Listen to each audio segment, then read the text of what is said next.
So I just wanted to start off by saying that I think Cat Williams is probably the least funniest comedian of all time. I don't think he's funny at all. Personally, I just don't think he's funny, period. I think Mike Epps is trash as well. What else? What else is it? I think all the Rush Hour movies, including Rush Hour 3, is better than Boys in the Hood. I mean, I'm talking all that. And so yeah, I don't know how we're gonna open the floor up with that. So if you guys want to just kind of share your thoughts on that, yeah, I said it. I don't think I think Cat Williams trash. I don't think I don't think Cat like.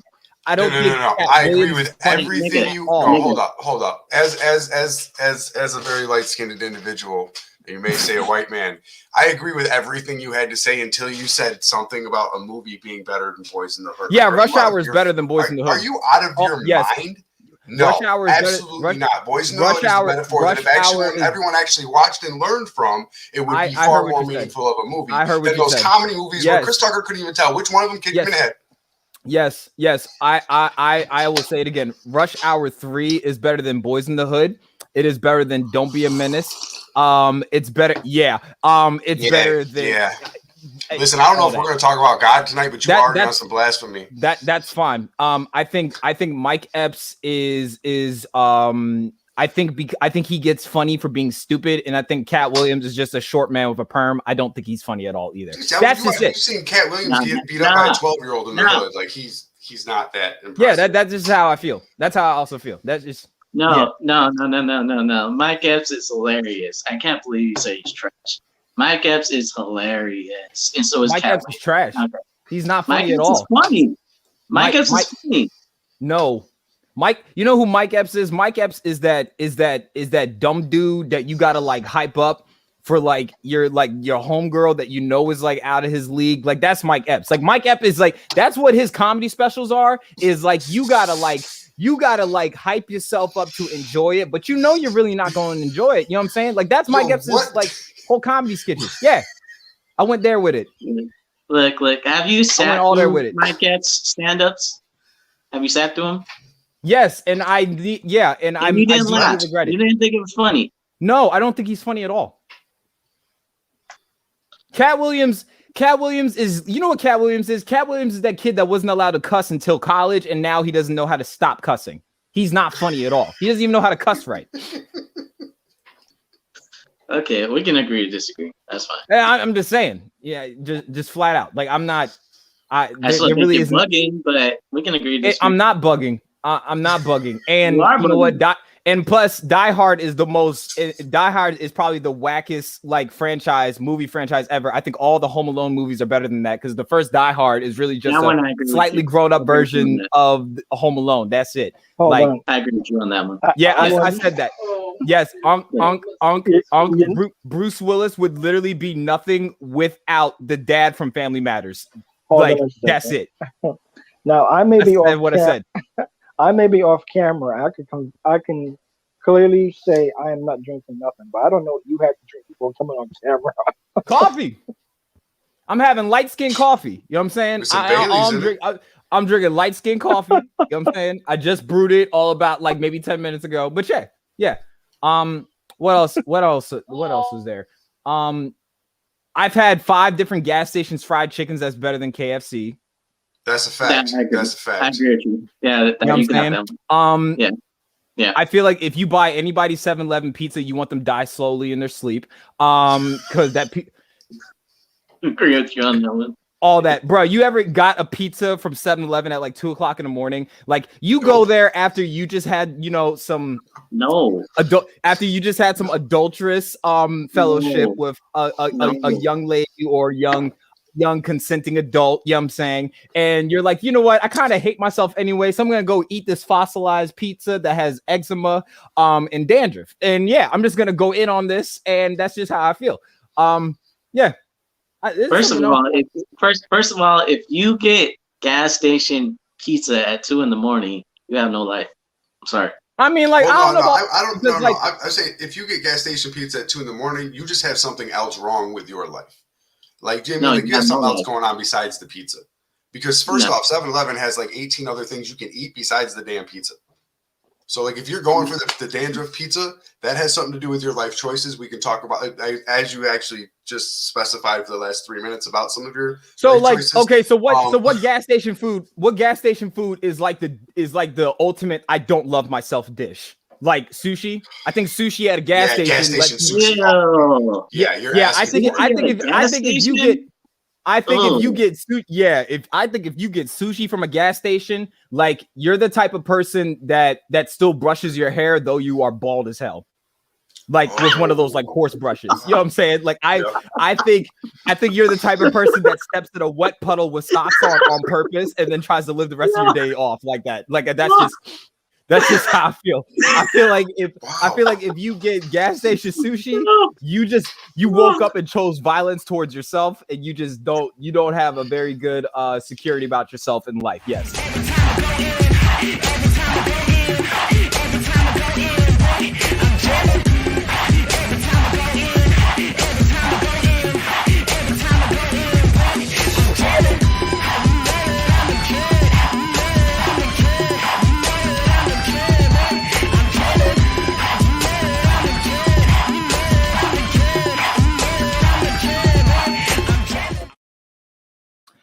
Welcome everybody to the Kid Casper podcast. I'm your gracious, beautiful, blessed, beloved, and black host, the kid they call Casper. The KID in Kid Casper stands for that king of development. I'm that menace with the melanin. Reject me as I am, as long as he is still relevant.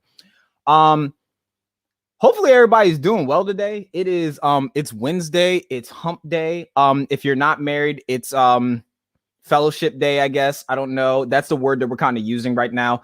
That's fine. I mean, like, do whatever you need to do, just be gentle to yourself and remember there's a zipper there.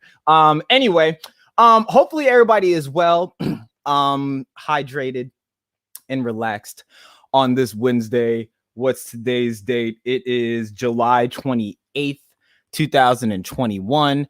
I'm trying to think if there was anything else. Oh, if this is your first time tuning in today, hello, I am the kid that they call Casper. I'm a Christian raptivist.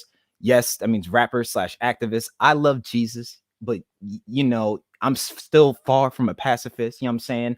I love Jesus. You can still get this smacktivism. You know what I'm saying? And performance-based activism is whacktivism. You know what I'm saying? And you know that there's just a lot of things you can kind of go off of that. Ghostthreads.com. That's how we pay the bills around here. Consider signing up for our Patreon, where you'll be helping fund future projects.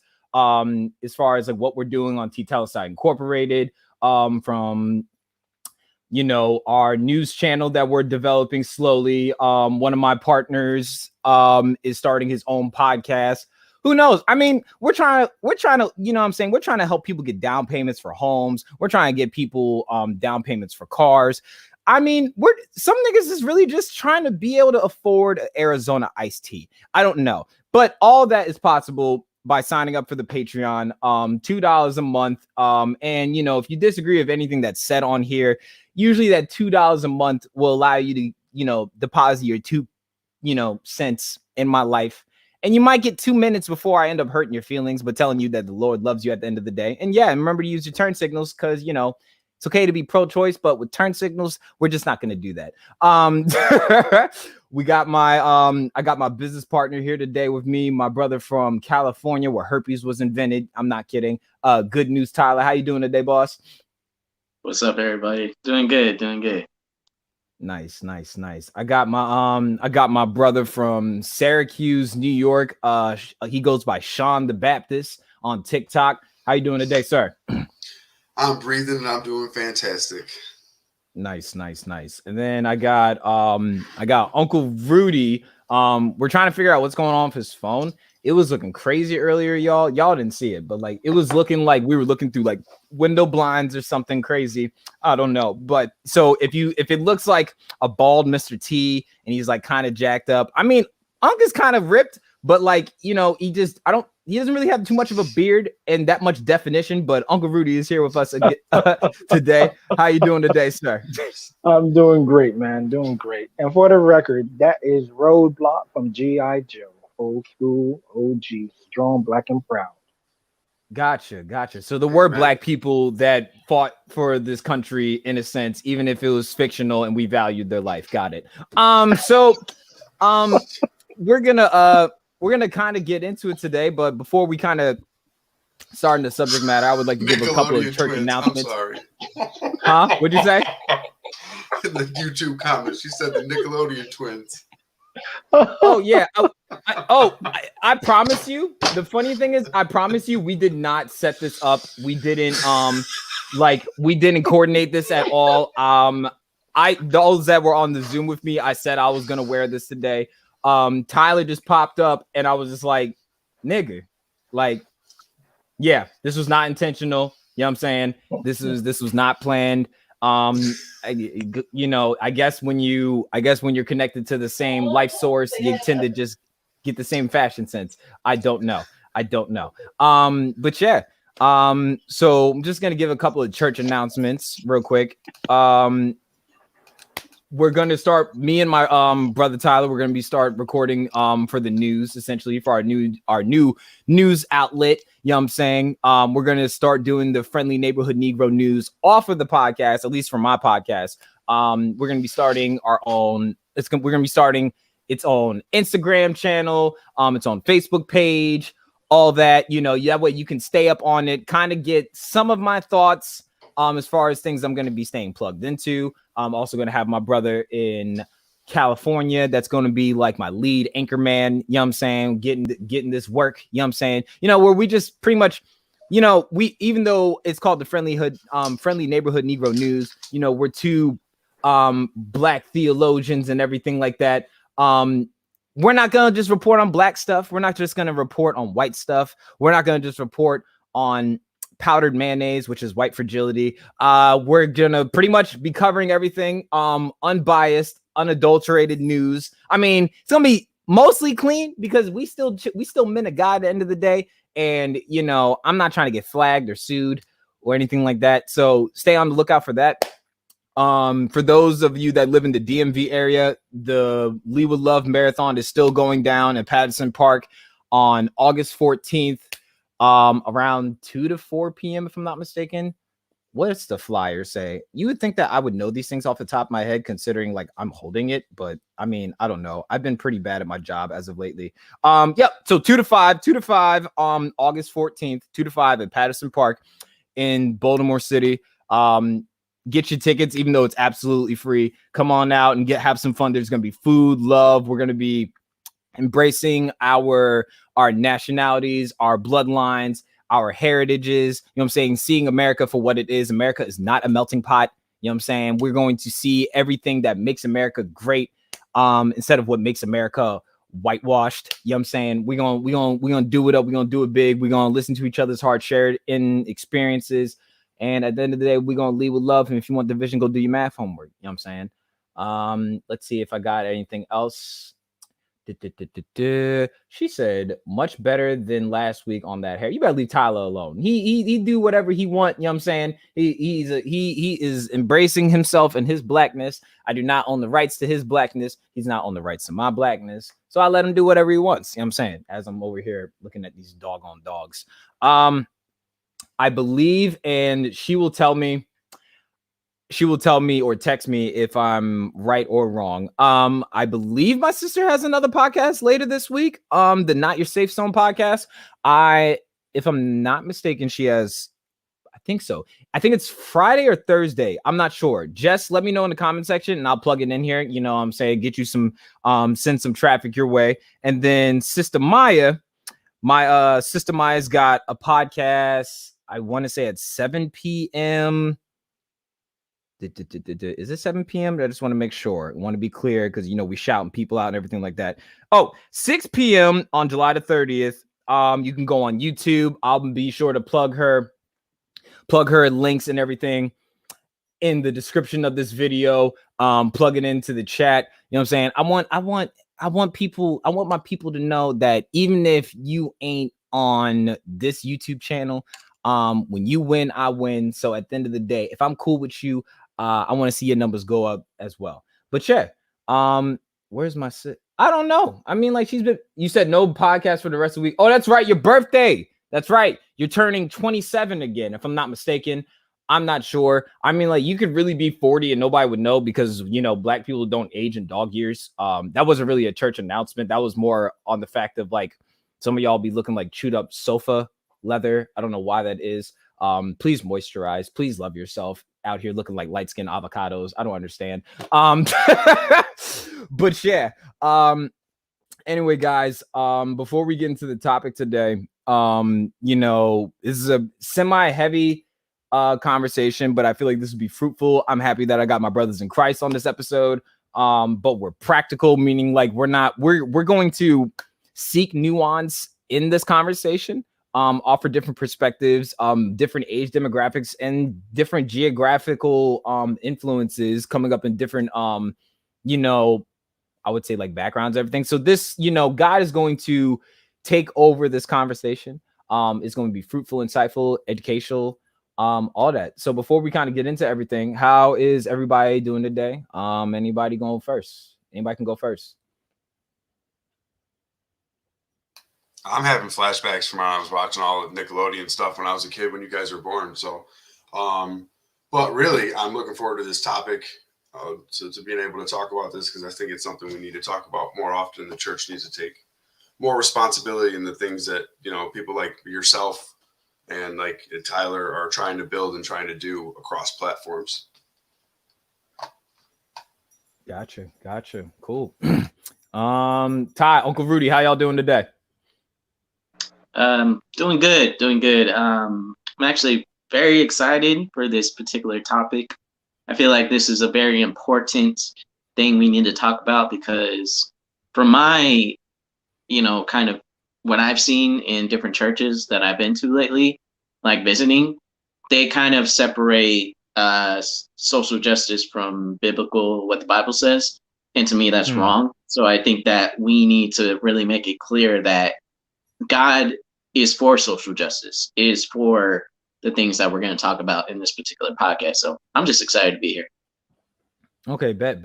Awesome. And my uncle from Barbados, how you doing today, Unc? How you feeling today? Man. You know, I'm doing great. Just been enjoying my little action figures and my hobbies. So I'm doing well. I'm doing pretty well. Awesome. And for myself, because apparently, even though I have a podcast, I'm apparently very bad at talking about myself, which is weird. I'm doing decent-ish, okay-ish. So when I say decent-ish, okay-ish, I recognize that things are in my life are not where I would like them to be, but it's okay to recognize when things are not where I would want them to be. You know what I'm saying? For those that know, my brother, who is he got a cancer diagnosis a couple of weeks ago, that kind of hit close to home. I was able to visit him last weekend, thanks to shout out to the Savage Truth community, shout out to Divinity, shout out to some of my new brothers and sisters in this new church I've been attending for helping me make that happen, in which to go into Virginia for the day. Even though it was pretty last minute, these dogs are tripping and they're kind of like annoying the hell out of me. And let's hope that nobody gets turned into a slipper. White America, don't cancel me, because I know y'all value dogs more than Black life. But yeah, so I was able to go to Virginia, hang out with him, see his wife, see his son. You know what I'm saying?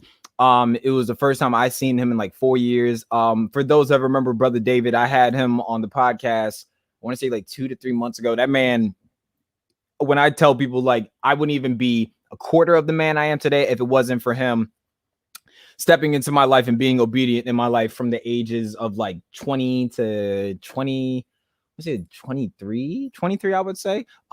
Just being on a physical sense, we kept in contact when he relocated with the military and everything. But yeah, so, prayers up. I mean, prayers for my family for that. Obviously, I'm still on strike with my coalition. As you can see, my Cash App is in my bio, you know what I'm saying? Because I got bills, you know what I'm saying? Like that's important, you know what I'm saying? I'm not saying pay me now. You can sign up for the Patreon. I mean, that's cool. Or you don't have to pay me, because YouTube is free. I'm not gonna charge you to use the internet. You know what I'm saying? That's just kind of where I am at right now. Otherwise, things are good. I'm single and ashy, even though my face is moisturized, because my skin is oddly been in a good place today, which is making me feel good. I've been taking a lot of pictures and trying to smile at myself. Something I'm certainly not used to, but that's essentially where I am today. So yeah.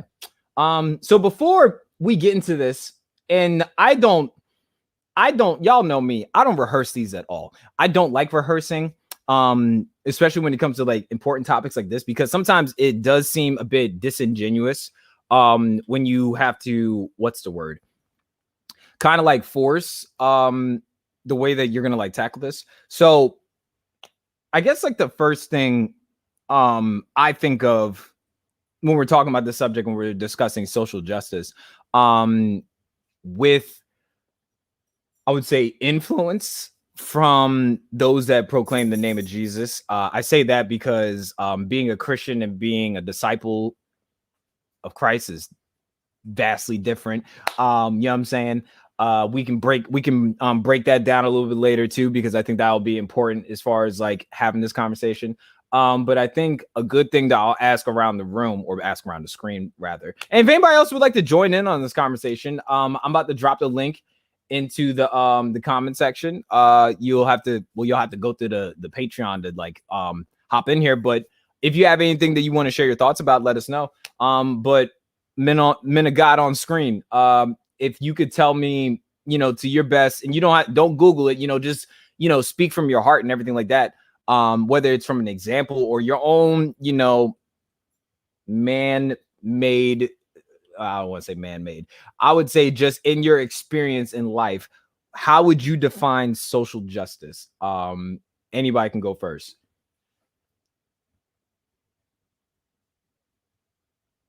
Don't make me pick. Y'all gonna make me pick. Okay, I'll go. Social justice to me is when you seek justice for all people, and where there may be a deficiency, say in the court system, political system, or in our case, in this world today, the law enforcement system, and you bring it to the people as to say, hey, this is what's going on. Let's rally together, bring it to everyone else's attention, so they can know we're calling for change. That's what it means. Okay. Sean, Tyler, what you got for me, dog? Oh, where do you? I'll go ahead and go. So, social justice. When I think about social justice, the word social comes from the word society, I believe. So like to be social means to interact with people, whether that's, like your friends, people you work with, like to be social, like social media, we're using a form of media to be interactive with people all over the world, whether we know them personally or whatever, we're using social media right now to do this podcast. We met on social media, like it all ties in together. So when you put social injustice together, it's basically society, the wrongs that are going on in the society, whether we're talking about, police brutality, certain people, disrespecting and, treating people wrong in certain communities, such as like the LGBTQ community, the Asian community, all the stuff that's been going on with the Asian community, all the racism they faced, all that kind of stuff all ties in together. So it's basically you're tackling the injustices that are going on in society and you're bringing justice to that and holding people accountable, whether that be law enforcement or that be just like bad people who are like mistreating people just because of the color of their skin or what they look like or whatever it may be. So to me, that's what social justice is holding people accountable that are treating others wrongly. All right. And Sean, what you got for me, dog? Well, Tyler's last sentence literally took the words out of my mouth, but like to me, it's social justice is holding other people to like I say, a certain level of morality, and I don't mean like everyone agreeing with one another, but just the recognition of whether or not everyone gets treated as a decent human being. Like that's just like to me, that's what it really breaks down to at its core. Like not to to simplify it too much, but social justice is being able to understand like even if I disagree with you, like we're both human beings, we both have these civil rights that are should be allowed to us regardless of any differences besides the fact that we're humans, and holding other people accountable to that same measure, and pointing out when like Tyler said, when people are being treated unjustly, being vocal about it, not just feeling that way, but making sure people know that you feel that way and trying to influence other people to understand that everyone deserves to be treated equal regardless of what your anything is, skin color, sexual orientation, where you were born, what language you speak. Like none of that should matter. You're a human being. Nice. So I got a couple of notes and I wanted to give my own, like I said, I wanted to give my own definition of social justice. And then I'm going to give the best definition I would say like describes it, and then so just follow along with me while I'm doing this. So everybody's watching this, do me a favor, hop out of the chat real quick, give this video a thumbs up. You know what I'm saying? Give this video a thumbs up. That helps us push up the algorithm. You know what I'm saying? As far as like people wanting to hear conversations like this, that lets YouTube know, ooh, I like this conversation. And as long as we like this conversation, this is going to get pushed to more people that would like to hear this conversation. Thus helps our numbers to grow, influence, all that. Share with some friends and subscribe if you haven't subscribed already, because I would like to think I'm pretty lit. But then again, I could be pretty lame sometimes too. I mean, like this is the longest time I wore a snapback in like 5 years. And because I have a big old head, my snaps adjust on only three of them. So I got one of those heads off of cashew, off of the Proud Family. My head's really big. So let's just hope that there's a lot of theological knowledge and humility in this brain. You know what I'm saying? As I got this crown on my head. You hear me? So for me, when I think about the term social justice, I think of simply doing the right thing, even when you know wrong has happened, knowing that wrong could happen, and knowing that wrong has been normalized. So, and I wanted to I wanted to plug in something, a definition that I got from the National Association of, like, for instance, social workers. one of my one of my spiritual mamas is used to be a social worker before, you know, her diagnosis and everything like that. Praise God, she's healthy, but she used to be a social worker. So I got this definition from like essentially like the line of work in which she does doing social work. You know what I'm saying? So social justice and what I got from here is social justice is the view that everyone deserves equal economic, political, and social rights and opportunities. Social workers aim to open the doors of access and opportunity for everyone. You know what I'm saying? And I wanted to use a social worker's definition, and then try to apply how the Bible fits into this, because and for the men of God on screen, do y'all know what the Bible stands for? I believe it's basic instructions before leaving Earth. Unc, I think. you had something? I saw you unmute yourself for a second. Yes, I agree with Tyler. Basic instructions before leaving Earth. Okay. And Sean, what you got for me? That's I was say the same thing. So Okay, cool. So as long as we all track and we on the same page, that's cool. I think it's either basic or biblical instructions, one of the two.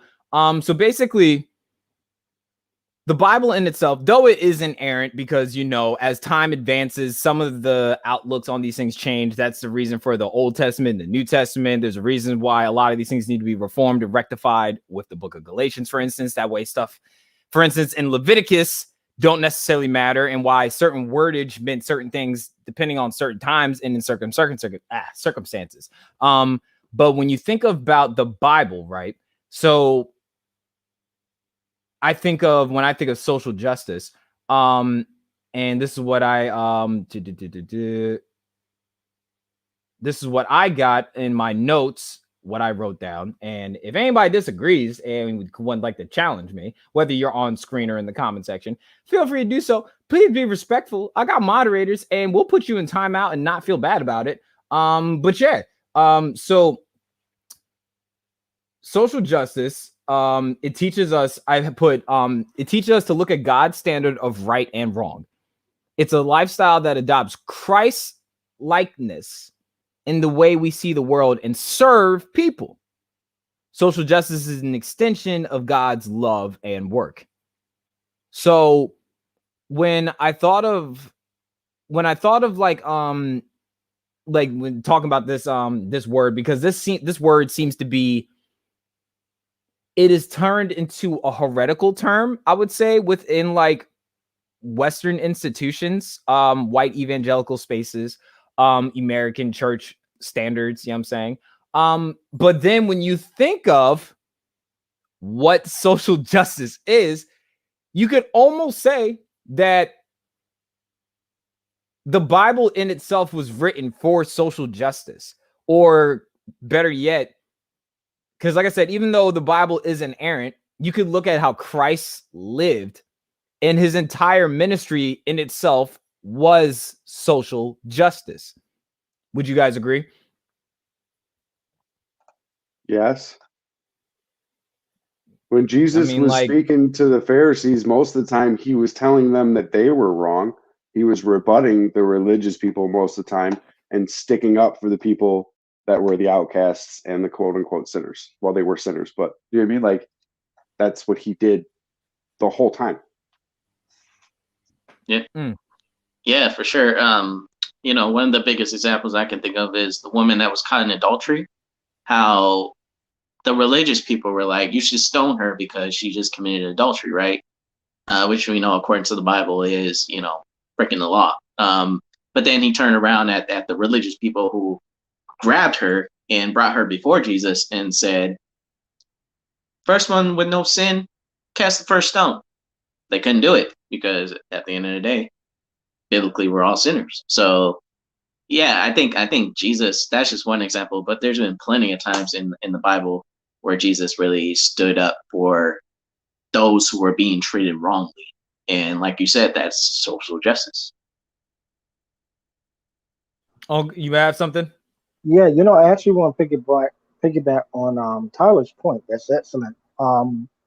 Where those who set the law break the law, but they don't want to be held to the law. And when Jesus said, "He who is without sin, throw the first stone," then, and they couldn't do it because they were full of sin. And the reason why they felt protected because they created the law, and they had the power to excommunicate or impose certain powers on people who they considered to be lesser than them. So it's like, who's going to challenge you? And now here comes Jesus to challenge them. And now, we have a problem here, which is also another reason why they sought to kill him afterwards.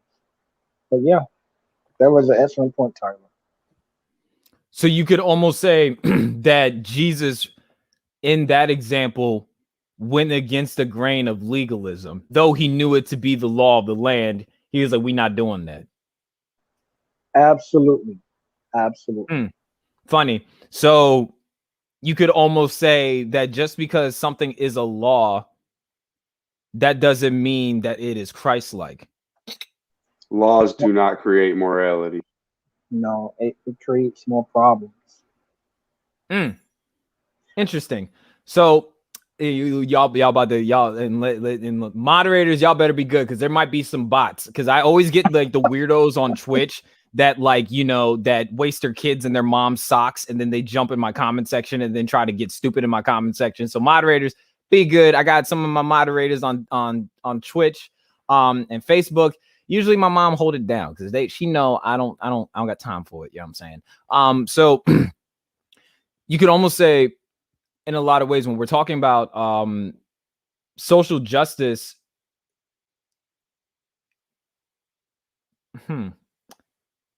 would it be safe to say that Jesus was an abolitionist because he was against the grain of society's norms, society's legislation? Like, yes, he told the woman at the well, go and sin no more, but not before condemning the environment that caused her to sin. You know what I'm saying? Who knows why she had to commit adultery? Who knows why anybody has to do? I mean, like, why do we look to the people that are hungry, that are selling drugs? They could be selling drugs, they could be robbing people, they could be doing all these things to put dinner on their plate, essentially. It would be it looks like Jesus, when people throw him and throw people in front of his feet, in a sense, because that to me, that was an example of, because we gotta look at Jesus as grace. So when they threw this woman at his feet, he himself was grace. And though he could have condemned her and sentenced her to death, he did not. I mean, Jesus cussed out a tree. Let's not act like Jesus didn't cuss out a tree. Jesus cussed out a tree. You understand me? Like, he's not above killing things. You know what I'm saying? You know what I'm saying? Like, that's what I want to ask when I get to heaven. Like, bro, what did he do? What did that tree do? You know what I'm saying? I don't know. I mean, it might have been a poison ivy tree. I don't know. That's besides the point. But it showed me, like, at least like what I got out of it is that when Jesus had this woman thrown at his feet, he was almost insulted. He said he almost, like, I'm rephrasing in a sense, but he almost was mad because, as Uncle Rudy alluded to earlier, he said, you guys made the law. One, she's breaking the law to your standard because you made the law, and then you control society. So if we're going to be upset with how somebody, carries themselves to survive, we need to look at the environment and try to rectify and reconcile with why some people would need to survive in it. Just like how the Bible, I think it was Martin Luther King that said, injustice anywhere is a threat to justice everywhere. You know what I'm saying? And why I don't necessarily like the C word, aka crazy. I think Dave Chappelle said in one of his stand-ups, I don't like to call people crazy. It's dismissive. Maybe the environment that they are from is a little sick. So what I get out of that is it's cowardly to look at a people or a person and look at the diagnosis or look at the symptoms of what they are dealing with without addressing what made them sick. So if we're going to complain about poverty and crime, you know what I'm saying? I'm pulling on baby hairs now. If we're going to complain about poverty and crime, we need to try to do the work, do the biblical work, and make it so people wouldn't even have to result to that. You know what I'm saying? It's not as easy, and I'm not here to try to like be funny with anybody, but like for instance, for me, like y'all know what I do with like what I do. These doggone dogs are about to get. Stop it. Doggone dogs. Cut it out. Let me show y'all these little buggers real quick. Y'all see them? Stop it. Now y'all want to be good because y'all on camera. Cut it out. My goodness. What up, Anybody want some Tulsa? dogs? Huh? Ayo, stop it. But yeah, yo, like one of the things I do with my work is like, you know, though I don't want, like, for instance, people in my community killing each other. I have no right to tell somebody to put that gun down or put those drugs down. Stop doing this life in which you have to kind of assimilate to or adapt to. I'll say adapt to survive. If I'm not going to give you something that can help you thrive. You know, it's easy to tell somebody to put the gun down, but are you going to put a laptop in their hand? You know what I'm saying? It's easy to tell somebody get off at a corner, whether you're a drug dealer, a sex worker, you know, whatever you got to do to like, you know, to pay the bills and survive, or just whatever you have to do to kind of make ends meet. If I'm not willing to help expedite meeting those ends, I have no right to tell you how you're doing it is wrong if I'm not either one going to go out of my way to show you how to do it the right way, or at least give you the tools to get it done. You know what I'm saying? So when I say that, and church people are bad for this, we gotta stop telling people to pull themselves up by the bootstraps and not giving them any boots, or at least we need to stop telling people to stop pulling themselves up by the bootstraps if we're not even gonna help them set them up to get these boots. You know what I'm saying? So let's just kill all that noise and all that like nonsense real quick. What you got for me, Sean? I was actually going to say, like, it's funny that you're saying that because I thought of this verse as soon as we started talking about this. It's I believe it's Matthew 25, and everyone talks about verse 40 where Jesus is like, hey, everything that you did for, you know, the least of these, you did for me. But if you look down to 44, it actually says, even like, to me, it's the verse that really gets at like what our job is as Christians, right? Because like what you're saying is true. As Christians, we're sitting here telling people, for the most part, what they're doing wrong, how they need to fix their lives, and how they need to come to Jesus, right? We're giving them reasons why they're not part of the group, and they should be, instead of giving them a reason to want to be part of the group in the first place, which that's a whole different subject. But in 44, it says, when you see the hungry or thirsty or stranger needing clothes or sick in person, and you what's that Bible verse? I told you this is social justice Bible study. This is social justice Bible study hour. So Matthew 25, basically verse 40 through 46. If you want to text that to me real quick, I can plug it into the on screen, and I got you. But yeah, so first off, if you tuned in today, this isn't the way I'm setting this up, and I prayed about this, and I wanted to make this in a way. First off, let me just zoom in. Hi, you see this big-headed boy from Kansas? How you doing? So this is a podcast in which anybody can tune into. So when I say anybody can tune into, you don't even have to be saved to watch this. You don't have to be saved to participate in this. This can be a critical conversation. Oh, that's a spicy word in the church too. That series coming up next. That'll be exclusive for Patreon. That's besides the point. But as far as like this conversation, this is me simply holding people that proclaim the name of Jesus accountable. This is me telling Christians to stop being Christians and be disciples. This is basically me telling Christians to stop being American and be Christ-like. So with that being said, everybody, and I'm not to say like if you're doing anything, like I said, it's hump day, you know, whatever you do, you know what I'm saying? I don't yuck anybody's yum, and I don't complain about what you do to make you do. You know what I'm saying? So everybody's off the hook. This is not going to be a judgment zone. This is me holding the people accountable for being the authority figure of this world, even though we, in a lot of ways, we dropped the ball on that mug. But yeah, so this is me just being able to answer some questions that people may have. And you can ask questions throughout the duration of this stream. I may not be able to get to them right when they show up, so I might have you guys hold them to the end. As far as like questions that me and my brothers, and if you know any of my sisters or just my siblings, for my non-binary folk, if they want to pitch in and chime in by joining the stream, it's pinged up in the link.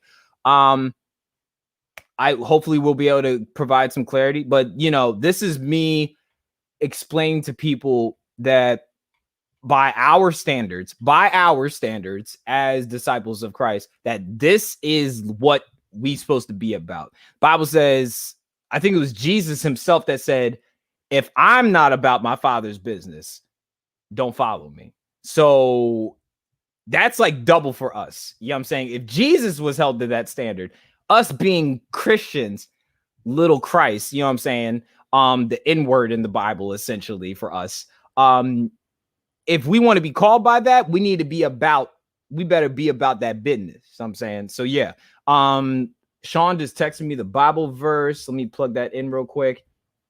And he said, And Sean, I'll have you read it off of the screen as well. Because I'm going to plug it into the banner. So I got you, dog. I'm getting used to like some of these things with these updates with StreamYard. They need to cut me a check because I got so many people on StreamYard. That's besides the point. This flex was brought to you by the kid they call Casper. How you doing? But yeah.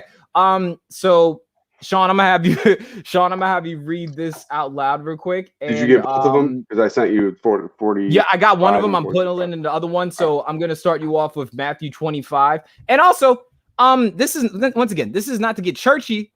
This is just me telling the church to be, once again, how about this? Let's not tell the church to be the church. Let's tell the church to be Christ. Can we do that? Because the church is a building. That don't mean shh. You know what I'm saying? I'm from a place called Kansas where God is not a respecter of persons or buildings. So clearly we don't even need a building to be Christians. So with that being said, I'm just saying. So we for those that are watching this, whether you are saved or not, saints and ain'ts, weirdos and arrows, those, if you want to know what we talk about, to at least get what we're trying to say, check out the Bible app, look up these Bible verses. You could do it while we're doing it live, or you could do it when we watch the playback. I'm going to chop this up. This is going to be educational for people, but yeah, Sean, I'm starting you off on Matthew 25:44. I'll put it up on screen and have you read it for me and then kind of share your thoughts on that as we dive into this. All right. They also will answer, Lord, when did we see you hungry or thirsty or a stranger or needing clothes or sick or in prison and did not help you? Now, obviously, I'm asking Jesus, like, but when did we, thinking in their small minds, that when did we see Jesus, this person we see now, and see him not, suffering and not do something, see him being, an outcast and not say or stand with him? And what they're not realizing is that Jesus is in all of us, like the church, like you said. Jesus wasn't part of the church. Can we just be like Jesus wasn't? Jesus was Jewish, but he came to take. Hold on, real quick. Religion. You want to say that? Hold on. That was a heretical statement. You know that? Say that one more time. You said Jesus was. Jesus wasn't. One more time. Jesus is we're the bride to the church. Is the bride to Jesus. Jesus isn't the church. Like Jesus should live through us. We're the bride to Jesus. So you're basically saying that it's almost as if you're saying that. I mean, like organizational wise, is like the Jesus. No, the hear organization me out. is not Jesus. So you can almost say, because the church is supposed to be the bride to Jesus, but Jesus has yet to find a bride. Does that mean that the bride has never been worthy of Christ? Maybe that's why he hasn't come back yet, because we're not, like, regardless of what Revelation says, maybe the church hasn't been worthy of being the bride of Jesus. You know what? Just damn, that was really good. I like how he brought that together, because that's yeah. Continue, sir. I'll bring this back up for you. Okay. And then it says they also will answer. No, the next one, 46. Oh, gotcha. I got you. And that's weird. It's 40. Oh, you know what? I didn't send you 45, so I'll read it. He will reply, truly, I tell you, whatever you did not do for one of the least of these, you did not do for me. And then they will go away into eternal punishment and not the righteousness of eternal life. And that's basically saying, like, from what Jesus is telling us to do is, if you're down the street, and I don't care if it's the same homeless person you see with a sign every day, and you see the truck that he drives home, and you're like, oh, that's a scam. Like, if you see someone on the corner and you think they're in need, you help them in whatever way you can. You may not be able to monetarily help them. Maybe you can give them a sandwich. You can give them a piece of advice, a phone number, a card, anything like that. Like, we're called to help people out of the kindness of our heart. That's it. Like, that's, to me, that's what the gospel was about. Jesus came and was like, nah, y'all doing this wrong. Just love this person, and this will fulfill the law. Like that, isn't that what I mean? Like, but I think as the church, I love how you brought that up. Like, we're not worthy of being a bride of Jesus right now. Like, we haven't fulfilled what he's asked us to do, which is go out and be loving of our neighbor, love our God and love our neighbor. We've done everything outside of that. And you know what it also is, though, is like, sometimes I tell Christians to not do this, and I need people to understand, like, Christ was man. Christ was God in the flesh. So Christ was man, but Christ was not a human. So I feel like sometimes when we put our, I'll just say this, I think because we put our, I'll just speak more so because of, I grew up in America. I think because we put our Western influence and expectations on Christ, we end up humanizing Christ and exalting us as Christians, meaning we end up, as the Bible says, those that humble themselves will be exalted, and those that exalt themselves will be humbled. Christ was humbled, and he was forever exalted. We exalt ourselves, and that's why we are forever humbled. So Christ ain't gonna come back to us because we have yet to humble ourselves as he did, thus us not being worthy for his presence. Could you imagine if Jesus Christ came back today in America and said, I'm Jesus Christ? Like, that's even started at, I mean, like, could you imagine what they would do to him? But be real about it. First off, he's black. The Westboro Baptist Church. Yep, the Westboro Baptist Church would have him deported. Like, that would be what they would try to do.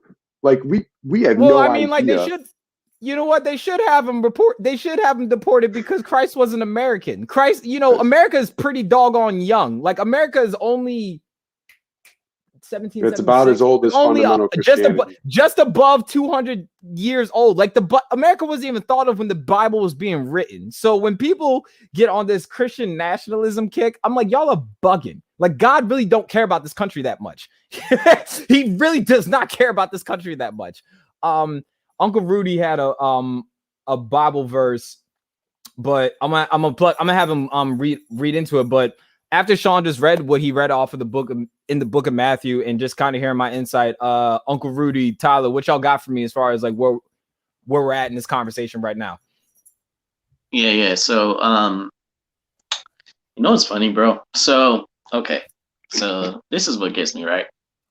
So okay, the thing that people really got to understand is that just because it's a law doesn't mean that it's right. There's a lot of racist laws in this country, right, that are exclusive to black people, right? So it's like when I hear people say, well, you know, like okay, this is a good one, right? When they say you should have just complied, you should have just listened to the officer. Well, what about the officers out here that be lying and then planning stuff on people and be like falsely arresting people? And like it just, to me, it really bugs me when you have people who are so blue lives matter, right? But then when we saw the Capitol and we saw, you know, black officers that are being called the N-word, right, by these Trump supporters that were storming the Capitol, right? All of a sudden, blue lives matter isn't a thing no more, right? But if you really were about the blue lives matter, then what about these black officers? Oh, you're just talking about white officers. Oh, I see. You know, it's so funny. It's so twisted, you know, the way some of these people think and act out here. You know, it's hypocritical. Like, I see things every day, you know, from these right-wing Trump supporters where they just say the most ridiculous stuff and they ain't got no evidence to back it up. Like, they keep saying Trump is going to be back. He's going to be the president again. And I'm just like, how, Sway? Houseway. You know what I mean? I'm just like, y'all bugging out here, and I don't know, bro. Like the way that Christianity has been so Americanized in this country, because the thing we got to keep in mind is the people that wrote the Constitution, the people that wrote the Declaration of Independence, the people that wrote these things were slave owners, right? They were slave owners who were racist, right? And they wrote a lot of stuff in there that goes against black people. Freedom of speech. But Tyler, they were Christian. I mean, I guess like American Christian, sure, like that's fine. But I tell people all the time, like American Christianity is not even Christianity. Like you said, if Jesus came back right now, he'd be a dark-skinned Middle Eastern man walking in the flesh, and most of these people that are Trump supporters that are like, oh, we're Christians, we believe in Jesus, we love God, we love this stuff, right? They'd be calling him a nigga too. You know what I'm saying? Like I mean, you said earlier, Kid Casper, like the word nigga and the word Christian are both two derogatory terms that come from a bad place, and we've adopted them and make them into something, cool or right or whatever, right? So it's like, yeah, I mean, the KKK claim to be Christians too, right? But it's like that word Christian. I think it's important for people to, like you said, to really separate Christian from disciple, because it ain't the same thing. It really ain't. The way that the word Christian is just being thrown around, people call themselves Christian all day, and I'm just like, the word Christian has just, to me, it's become such a dirty, like such a kind of word. I'm just like, you know what I mean? It was colonized. It was just another thing white people colonized. That's what happened to Christianity. We colonized it. Exactly. And I think like it's important that we really, because okay, so for me, just yesterday I made a TikTok video where I apologized to the LGBTQ community for the way that quote unquote Christians have treated them, right? And I just think that for us who are standing up for what the Bible really says, and we understand what it really says, and we really get what the Bible is saying, because there's going to be a lot of quote unquote Christians that are going to listen to this podcast and say, oh, this is y'all are heretics. You know what I mean? Y'all taking the Bible and you make it into something that's about this. But it's like, it just shows how people really don't really know what the Bible is saying. They really don't take the time to really dig into it and study it and really get the context of what it's saying.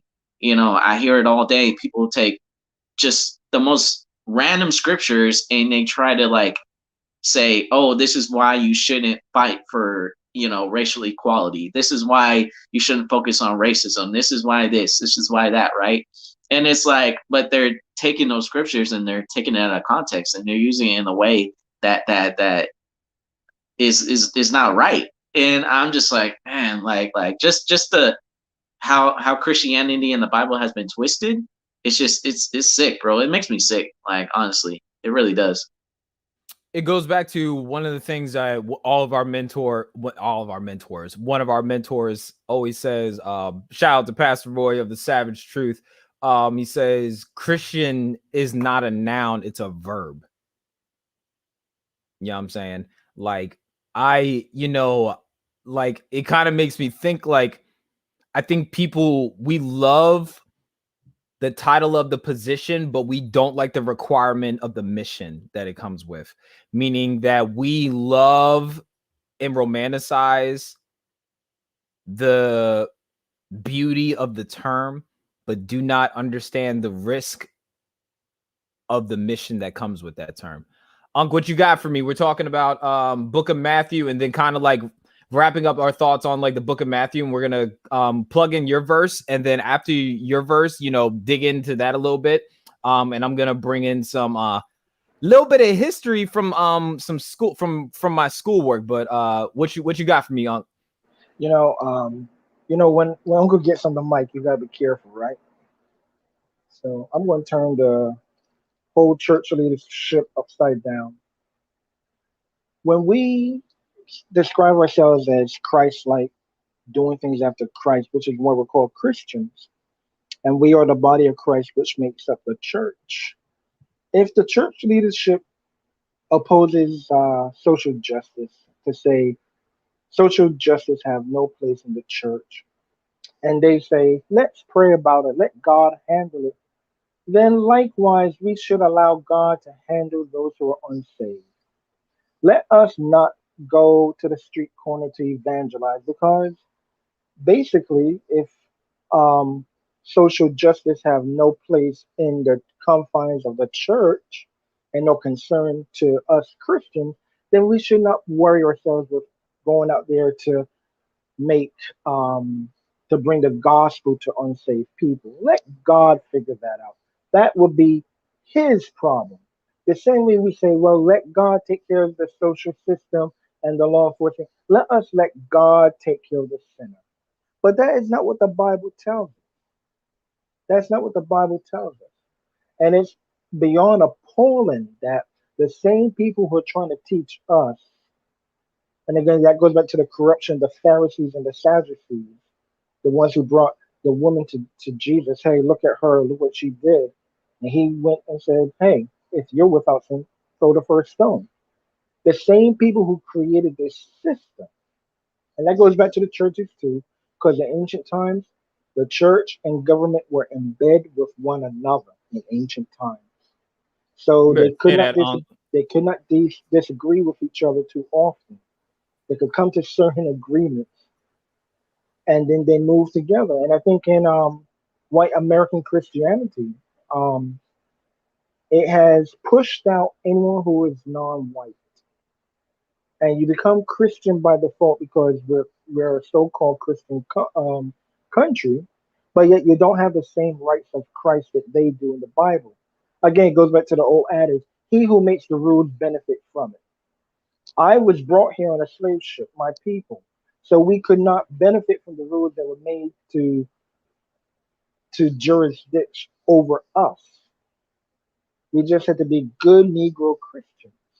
But now I say to the church leaders, hey, like I said, you better listen, talk, black man. my icon says what I am, right? I'm going to use that icon from now on. Every place I go, it's going to be that black and strong guy with the gun.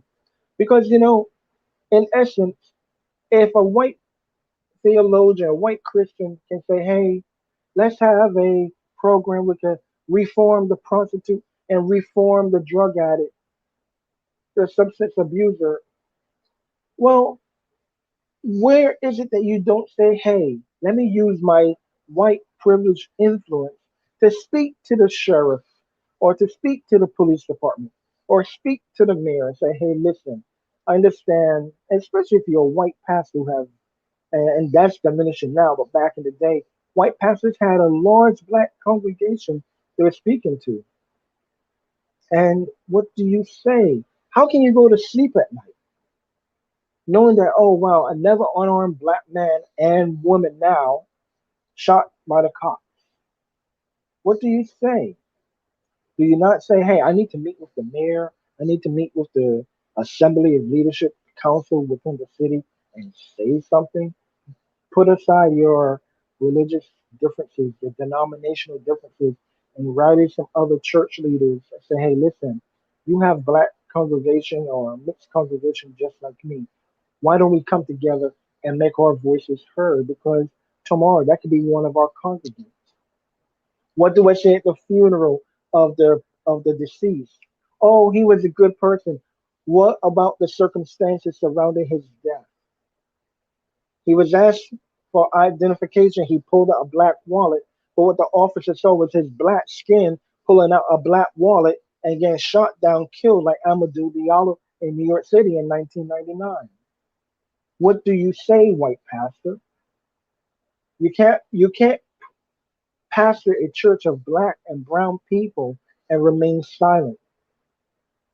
But yet you want to go and reform the prostitute. You want to go reform the guys who are substance abuse. You want to go and do all these miraculous things, but the people's lives who are doing nothing other than being a motorist, driving home from work with some dinner in their passenger seat for their family, and they get stopped by a white cop. And we have a news story. and you remain silent, the blood is on your hands, white pastor, and you are not doing unto the least of these, because we are the disadvantaged people in a white America. We didn't make the rules. We're told to follow them. And even though we be good Negroes following them, we still can't win. We still can't win. But the only thing anyone can do, I'm sorry, I gotta say this too. We gotta go and say, oh, suicide rates among black men is skyrocketing, and we don't know why. How you mean? My black and brown brothers can't even go and get a job.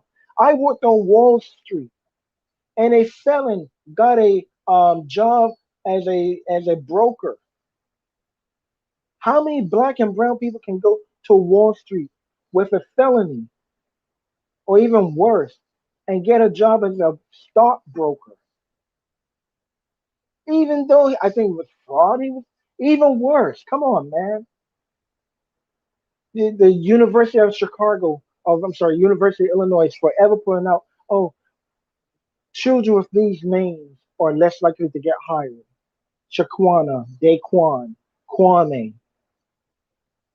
I can't, if I name my daughter Susie, and then the interviewer see her, oh my God, Susie, I thought it was a white woman. No.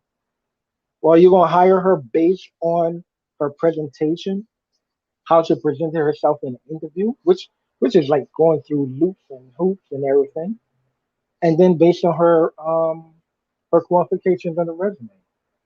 Is it going to offend you to have a black person or a person of color to interrupt your status quo of let's keep it 98% white and 2% black, as long as the 1% black is pushing a broom and a mop and cleaning out their kitchen? Come on, white America. Don't call yourselves God's people if you can't follow the letter of the word. That's all I gotta say. And All you gotta say, bro, that was a sermon. So I'm gonna plug in this Bible verse that you punched in, Unc, and I'm gonna blow it up on the screen, and I'll have you read it for me. It's what's it? Psalms 82, 2-4. I'm gonna give a little bit of time for people in the comment section. Hey, if y'all are watching this, I don't know what's going on with the chat. I don't know how many likes I'm getting or anything like that right now, but hey, like I said before, make sure you hop out the chat real quick. This gives you time to kind of pull up your Bible verses and everything like that. Make sure you like, share, subscribe, share this with somebody. Seriously, this might be, especially for those that like, man, I have so much beef with Christianity. Cool. Show them this video. Seriously. Because I got beef with Christianity too. I don't got beef with Jesus. It's my cousins I don't really like right now. But that's besides the point. But Unc, I'm gonna screen share this Bible verse that you plugged in the chat, in the backstage chat. It's Psalms 82 verses 2-4, and I'm gonna have you read that for me real quick. Let's see, and just let me know when you're. And I'm gonna pull it up so people can see it on our screen too. So let me know when you're ready, Unc, and I could I'm ready. That's a little small. That's a little small. So I'll it doesn't really matter. Show you up on screen. You're not on screen anyway. So I'll have you read it from your phone, and just let me know when you're ready. I am ready. All right, cool. Psalms 82, verses 2-4. How long will you judge unjustly and show partiality to the wicked? Vindicate the weak and the fatherless. Do justice to the afflicted and destitute. Verse 4 and last. Rescue the weak and needy. Save them from the hand of the wicked. My brothers and sisters out there, if you call yourself a Christian and you are ambivalent, meaning you are torn between what you see and just saying, wow, we live in a wicked world, but yet the Bible commands you and I to speak up. It's all over the Bible, all the way from Genesis to the book of Revelation. There are mandates that you and I who say we are Christians Say that. Say that word again. Say that word one more time. You said you said mandate. Say that word one more again, Unc. Say that one more time. There are mandates that you and I, as Paul put it, as ambassadors of Christ or representatives of Christ, we have an obligation to call out wrong when we see it, regardless of what level. If it's two kids fighting each other and we intervene to stop it, or we see people being pulled over just because they're the wrong skin color. I should never have to fear going into somewhere, nowhere, USA, because I don't fit the skin color of the most of the population, living in fear that I might have something thrown at me, and nearby these people call themselves good old Christians. It's just impossible. And I want to say this, and I always say this any place I go. This is the number one reason why unsaved people don't even want to look at Christianity, why they have so many questions. Because if we are torn as a group, well, I think we should fight for social justice. Well, I think we should let God handle it. But the Bible says this here. Well, you might be reading it wrong. If I was unsaved today, I would rather remain unsaved or run to being a Buddhist where I can look within and find love within me. Because I have enough love in me, even as Jesus said, no man has hated himself to the point where he'll take his life, because it's the circumstances in which we live in that cause us to take our life. Not that we hate ourselves, it's the circumstances that we cannot get away from and does not seem to have a chill button. That's all I got. And it's so I can't wait to bring in this word after we get in. So I'm gonna need you to read one more Bible verse for me, Unc. I'm gonna plug it in for you. It was what is it? Isaiah 1:15 through. Everybody tracking the comment section? Let me know if y'all still tracking. Like, y'all quiet in there. I know we have in church on a Wednesday night. It's 9:59. Some of y'all probably putting on your do-rags right now. And for those that are bald and still putting on do-rags and you're, hoping the power of prayer works, God bless you. But yeah, let me know y'all still tracking. Drop a black heart in the comment section. Let me know that you guys are still with us. Like I said, I want this to be something that people, I'm not trying to convert people as much as I am trying to love on people. Christ saves, I don't save. I am just the messenger. I want you to get to know where the message. I want you to get to know the message. I am simply the messenger, but I was transformed by the message, and Christ's life was the message. The minister, the minister made this mess a masterpiece. So I'm just allowing the masterpiece to be shown so y'all can want to eventually want to seek the message. But let me know if y'all still tracking. Drop a black heart in the comment section. This is she said, listen, this is a spanking for folks. I understand, but guess what? With love come correction. You know what I'm saying?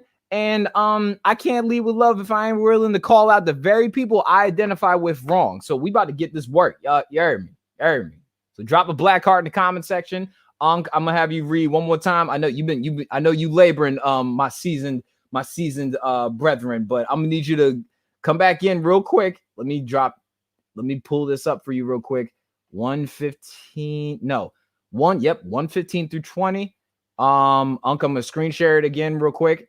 And I just want you, because you have that, as Queen Jessica described it, Unc, you got that voice that kind of sounds like a blunt. It just gives that calm when you speak. You know what I'm saying? So I need you to read this again for me, black man from Barbados. You know what I'm saying? And I'm gonna need you to drop your gems, my seasoned brethren, and let these people know what it is. So I'm gonna zoom in a little bit so people can see it a little better. And whenever you're ready, Unc, just go take it from there. All right, cool. I'm ready. All right. Isaiah chapter 1, verses 15 through 20. I'm reading from the New American Standard Bible. It reads as follows. So when you spread out your hands in prayer, I, says the Lord, will hide my eyes from you. Yes, even though you offer many prayers, I will not listen. Your hands are covered with blood. Verse 16. Wash yourselves, make yourselves clean. Remove the evil of your deeds from my sight. Stop doing evil. Learn to do good. Seek justice. Rebuke the oppressor. Obtain justice for the orphan. Plead for the widow's case. Verse 18. Come now, and let us debate your case, says the Lord. Though your skins are as scarlet, they shall become white as snow. Though they are red like crimson, they shall become like wool.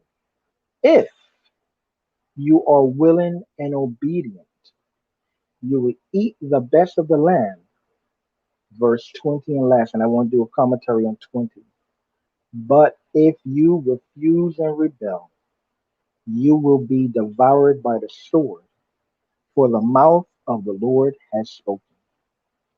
Verse 20 to me, I had said this when I was a little boy, back in when I was a teenager, 1987.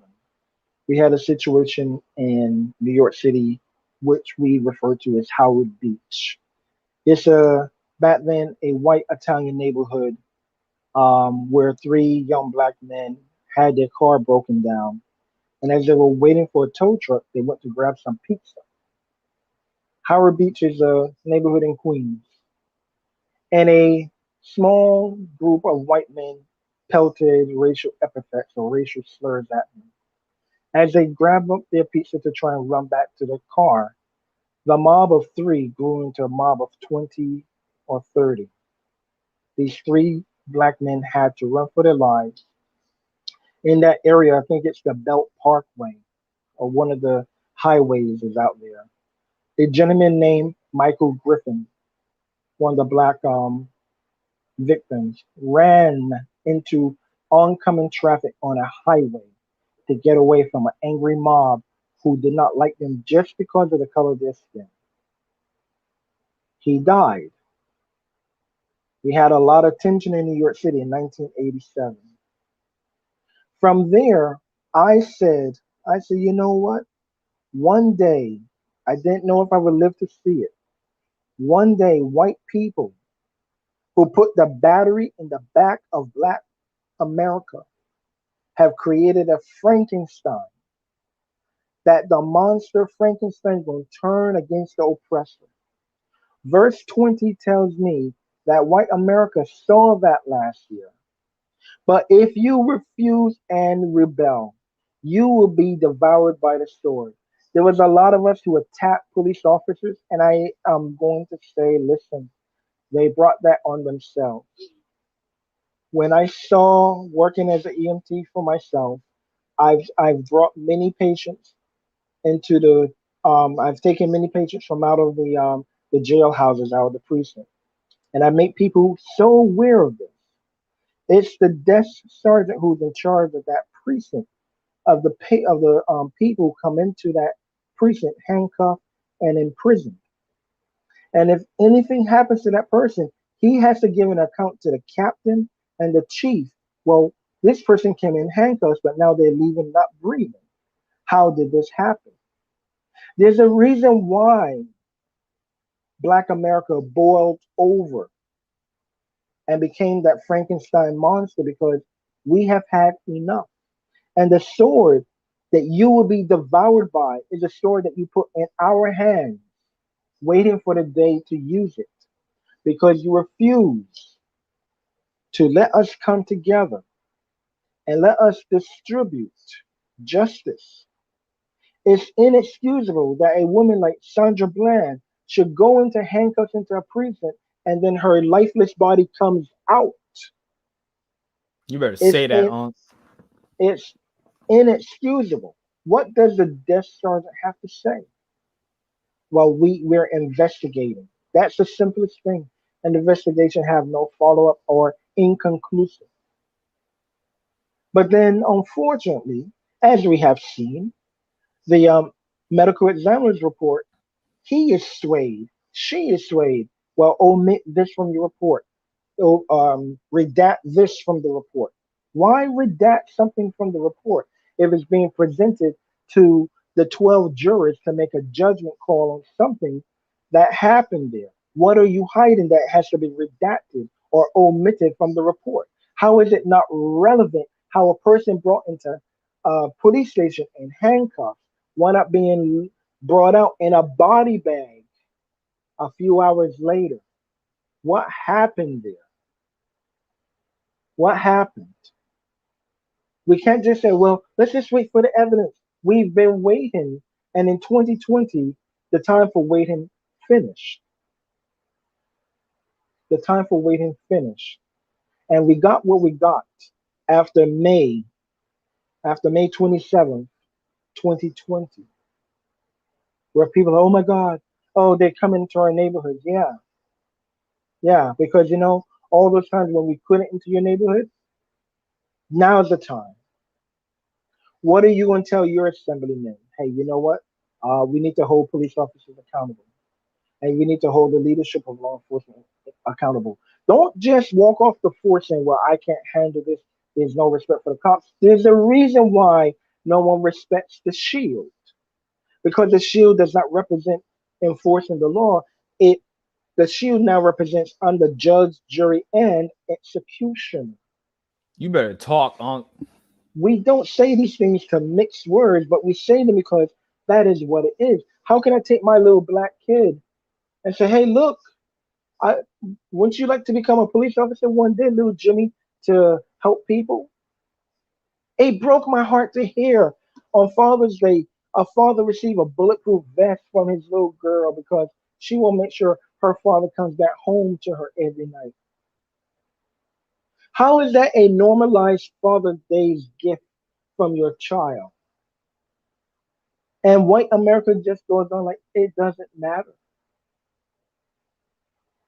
We can call you guys Karens, Kens, Troys, and whatever names we have, but until you change your stance in your heart, and especially you Christian, Better say that I on. can't go into your white neighborhoods to preach, but you, with your white skin, can use that which where you are geographically located to bring truth and expose wrong and challenge people. If I'm going to challenge drug dealers and gangbangers in my section, then best believe you should challenge the well-known racist and overly patriotic white people in your area. Believe you me. And this verse has come to pass here in America. This verse itself, and not just America. When we looked around the UK, black and brown people, because listen, they treat black Africans out there and the Islamic people like dogs, worse than dogs, because white people love their dogs, so we can't even use that no more. But they treat them with such disdain. I forget in Mexico, they threw a Maltese cocktail on a police officer on a motorbike. And then brothers and sisters in blue, you say, oh, how could inhumane people laugh at that? Brothers and sisters, you're working right there with some criminal activities. And you say nothing? Call for political change. Call for a change in structure. If you're walking off the job, don't walk off the job because Black Lives Matter, they're they're marching your area and oh we're overwhelmed. No, I'm walking off because my my police captain and my chief and the sergeant, they're all in cahoots with each other, and the judges in the county are also in cahoots or in compliance or complicit with the injustice towards black and brown people because they simply have the power. And the judges are also responsible when they render a unjust uh, reading or rendering of what they call justice. It should never be. It should never be in 2021. We have the most advanced technology in our pockets, but yet we can't love one another. And especially us as Christians. There's a reason why Jesus said, when the Son of Man returns to earth, will he find faith? That's the real question, brothers and sisters. What You know faith what's funny will on? Mm. You know, it's funny, you said something, and I think of how you and everybody knows that's been following me for a while. I'm heavily influenced by James Baldwin. One of my favorite quotes is, "To be a Negro in this country and to be relatively conscious is to be in a state of rage all the time." You have to know for you to know what's going on, you would almost be blind and not be enraged. You would have to be blind to not be enraged about what's happening. And when you said that the black community end up showing Frankenstein, people forget that Frankenstein is not the monster. I mean, if you think about it, Frankenstein is the person that invented the monster, yes. But then we always think of, what trauma did Frankenstein's monster go through? You know what I'm saying? Hear me out. Y'all about to pull some baby hairs. Yes, the trauma. I'm just saying, like, we talking about the trauma in which that the monster went through, that they built. You know, James Baldwin said, y'all invented the nigga. Y'all understand? Hear me out, white people. You invented the nigga. You invented the Negro. You invented the American Negro, regardless of any shade, creed, how they carry themselves, all of it. Male, female, and indifferent. And when I say indifferent, meaning my non-binary folk, because they're part of the diaspora too. We're gonna talk about that next week. But hear me out. Don't tell me what the monster did. Don't tell me about what the monster did and what the monster decides to do and wreck the towns and decide to be belligerent and be angry and just say, you know what? F dignity, F respect, F how I'm gonna carry myself. This is not my fault. This trauma, I ain't asked for this trauma. This trauma was tailor fitted, and you the tailor. Don't play with me, dog. Like, y'all about to get this work. It's 10:14 Eastern Standard Time. Y'all don't like what I gotta say? Log off, because your white fragility is probably gonna flake in my comment section. But I'm gonna say what I gotta say. And white fragility applies to skin folk and kinfolk too, because apparently, you know, y'all don't think that you could be black and assimilate to white supremacy. I'm got something for y'all next week too. You heard me? You got a problem with it? Sign up for the Patreon. Drop your $2 for your 2 cents. But we not about to sit here and talk about the monster, you know what I'm saying, Frankenstein's monster, without addressing Frankenstein.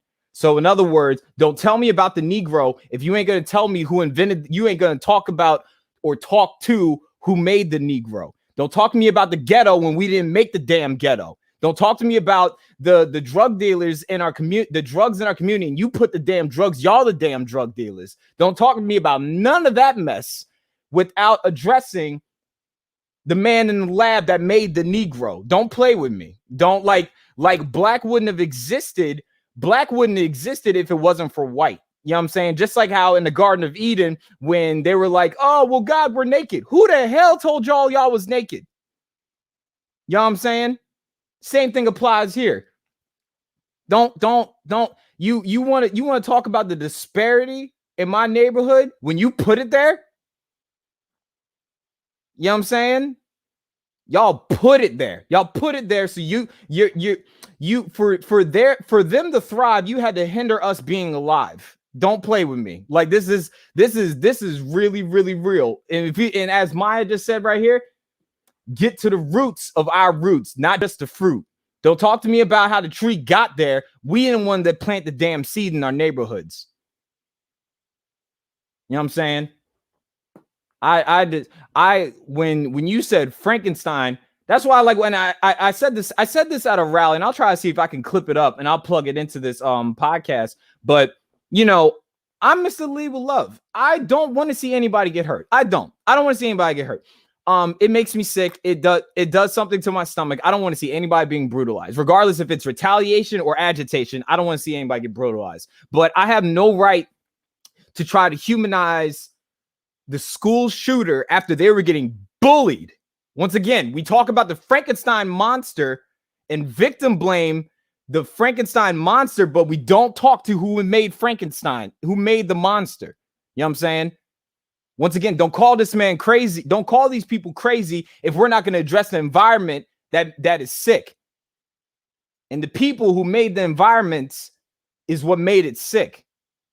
So if we're gonna humanize the school shooter because they were bullied, Black America is that kid in school that's been getting bullied for 400 plus years. And that was just a small sample. A small sample of us saying we're tired of it. I don't have to condone something to understand.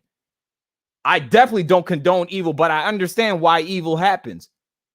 There's usually like an ego or an ambition involved in which that you can help yourself thrive and put other people in at a detriment to do so. But I don't want to hear that. And when people tell me, what about black on black crime?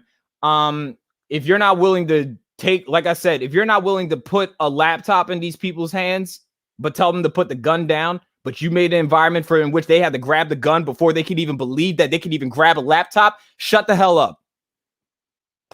Period. Especially y'all that be handing out pamphlets, knocking on doors, talking about, do you want to know my Lord and Savior, Jesus Christ? And I can't even tell Jesus from you except for that cross on your necklace. Sean, Tyler, one of y'all jump in here before I get hot and heated and I have to kick my shoes off.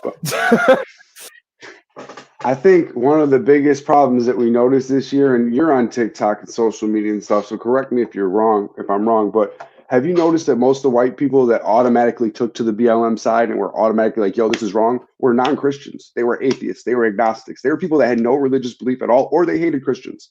They were the first people that I noticed that were like, yo, this is wrong. Let's fix this. White Christians were the exact opposite of what Christians are supposed to be. Like, they got squeezed last year and you found out that they don't care about social justice. They don't care about the oppressed. They care about their churches staying open, and they care about their pocketbooks. Because every time a church preached a message that was about oppression or about something that actually mattered and what the church was supposed to do, I watched people leave. We're watching people leave the church right now and deconstruct their faith. But why? Why are they deconstructing their faith? It's kind of like we attack people for the symptoms, right? Just like Frankenstein's monster. Like, but if you keep attacking the symptoms, which is what they want us to do, because we'll never get healthy that way, right? We'll be able to fix our symptoms. We'll take our ibuprofen. We'll take our pain meds, whatever we need. But we're never going to get better because we're not addressing the root of the problem. And unfortunately, it's like trying to give me an Orajel when I have a tooth infection. Get this rotten ass tooth out my mouth. Like, I'm sorry to cuss, but take this rotten ass tooth out my mouth. Don't give me no damn Orajel and try to pacify me. Like, what are you talking about? Keep going, Sean. But you got it though. The white church in America is the tooth, though. That's the problem. We know we're the tooth. So we're the infection. We don't want to remove ourselves, but in reality, that's what Jesus is calling us to do. Get rid of the organization, the institution. When he came to tear down an institution that was built the same way this one is now. It's just now we're using his name to do it. So we colonized Christianity in his belief, and now because we're the oppressors and we're looking back, and let's be honest, the last plantation was shut down in Texas in 1960. Excuse my language, 1960. The last indigenous schools were shut down in the 90s. I was old enough that if I was indigenous, Uncle Rudy, if he was indigenous, could have been taken from his home and taken to one of those schools. Like, this isn't long ago. This is very recent, and it's implicit. The church itself. I think there's a guy named Jolly Good Ginger on TikTok, and he said it the best way is we can't fix the system the way it is right now, because to fix it is to imply that it is broken. It's not. The system is working exactly the way it's supposed to. The church is working exactly the way it's built to, by staying out of these things and using hot topics to separate us instead. In reality, the church needs to be built in a different way. We need a new body. We need a new representation of what the church is that isn't all white and that actually encompasses everybody like Jesus did, because I've still yet to find someone in the Bible that wasn't a Pharisee that Jesus didn't encompass love and use grace towards. And you know what the funny thing is like, I think of a Bible verse that always goes to the top of my head when I first got saved. My old pastor gave this imagery where he gave us these gumballs. They were eyeballs, though. They were eyeballs. And he said, if your eye causes you to sin, it's better to pluck your eye out and enter heaven blind than it is to see and sin. So the American church needs to be amputated. And there needs some freaking limbs cut off. But then that would have to take them acknowledging, hey, bro, our arms and legs are sick. Our arms and legs are sick. I don't know how many arms. I don't know how many legs. And when I say that, let's remove it from a body when we're talking about 2 and 2 for a second. I don't know how many pastors are sick. I don't know how many church leaders are sick. I don't know how many legislators are sick. I I don't know how many police officers are sick. They need to be cut out of the body because the work in which that they are doing is causing more damage than healing. So if we're gonna sit here and if I got a week off, I took a week off. Y'all about to get this work. If we are going to sit here and believe in the same book that says you are not to, you is better to enter heaven blind to see and sin. Don't sit here and tell me you can't remove something just because of the nostalgic feeling and you've worked and operated with it for so long, but then believe in the same book that tells me that I am to pluck my eye out. Because even with my eyes, I can't see things the right way. So I either need to pluck my eyeball out or I'm going to be wandering in the traffic and then thinking I'm directing it, looking silly in the face. Tyler, what you got, dog? Yeah. So I think the reason why a lot of people are leaving the church is because people are realizing that, well, first of all, America was built on white supremacy. Let's start there, right? The American church was built on white supremacy, right? So people are finally realizing that, hey, this Christian thing that I've been accustomed to for so long has actually been racist and has actually been something that doesn't benefit the Black community at all. It only benefits the white community. So I think people are finally saying, you know what? I'm sick of white supremacy. I'm sick of, this just brainwashing that has happened in the American church. And I want to know what the Bible actually says. That's why people are deconstructing their faith.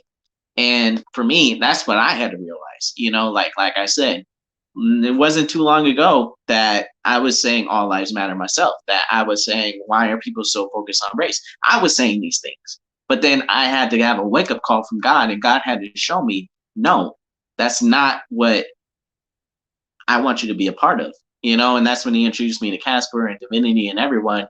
And I saw, wow, these people are actually speaking what the Bible is actually saying. These people are living out what the Word of God is actually saying.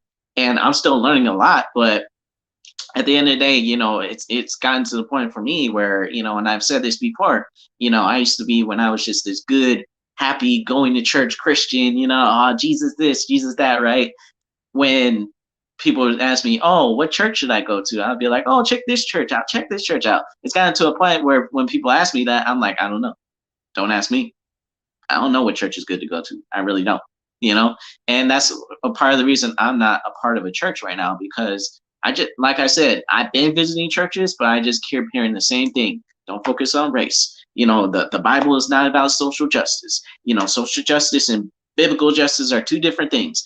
And I'm just like, yeah, nah, nah. I'm not buying into that. I'm not.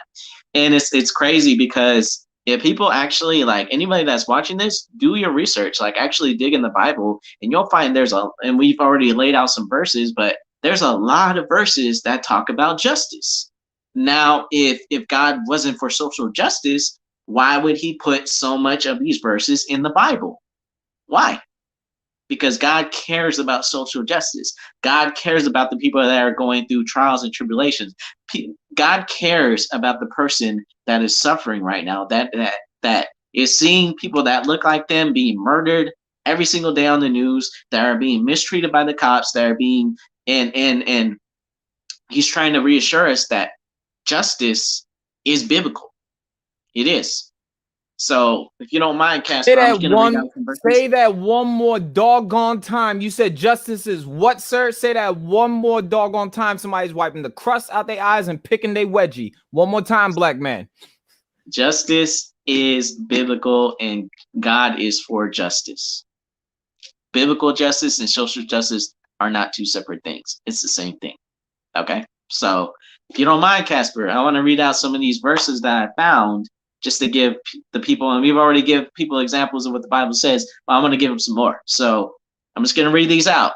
Proverbs. I'm listening. Proverbs chapter 21, verse 15 says, justice executed is a joy to the righteous, but a terror to those who practice iniquity. Say that one more again. Say that one more again. That sounded like butter to my ears. Let me hear that one more again. Listen. Justice executed is a joy to the righteous, but a terror to those who practice iniquity. So, if you don't like justice, maybe you're not righteous. Just saying. Just saying. All right, another one I got. Proverbs 28, verse 5. Let me go and find this real quick. Okay, Proverbs 28, verse 5 says, evil men do not understand justice, but those who seek the Lord understand everything. Read that one more time. Evil men do not understand justice, but those who seek the Lord understand everything. That second line. Those who seek the Lord understand everything. Listen, the wisdom of the Lord, wisdom is the fear of the Lord, right? When you fear the Lord, you understand what the Bible says. So when I hear these churches that are so against racial equality, that are so against social justice, that are so against that, I'm just like, yeah, I don't know about y'all. You know, when I see these churches that are not loving their neighbor as themselves, yeah, I don't know about y'all. Y'all claim to be Christians, but the KKK claim to be Christians. You know what I'm saying? Like, man, I could go on, but I'm gonna read this last one I found, which is Proverbs 31, verses 8 and 9. So Proverbs 31, verses 8 and 9 says, "Speak up for those who have no voice, for the justice of all who are despised." I can't read that word. Sorry, but speak up, right? Judge righteously and defend the cause of the oppressed and needy. So what this verse is basically saying is, we as Christians, we're called to speak up, just like we're doing right now. So when I hear churches not speaking up, that are keeping silent on things such as these, I'm sorry, but y'all ain't looking Christian. I'm sorry, y'all looking like American Christians, and Jesus ain't American. So anyone that doesn't speak up, you're disobeying the word of God. Straight up. I'm just going to say that. You're disobeying the word of God. You are not following what the word of God is saying. You're not. I'm sorry. And when I see these churches who are not speaking up, and people are asking me, is this a good church to go to? I'm like, no, don't go to that church. Straight up. Because I'm sorry, if you can't speak up for those who are going through injustice, for those who are going through oppression, for those who are being mistreated, I'm sorry, it kind of makes me think you're not really a Christian, that you're not really following Christ. If you think that all these... Hold on real quick, bro, because I need somebody to find this for me. Somebody needs to Google this for me, because I saw this on Twitter a couple weeks ago.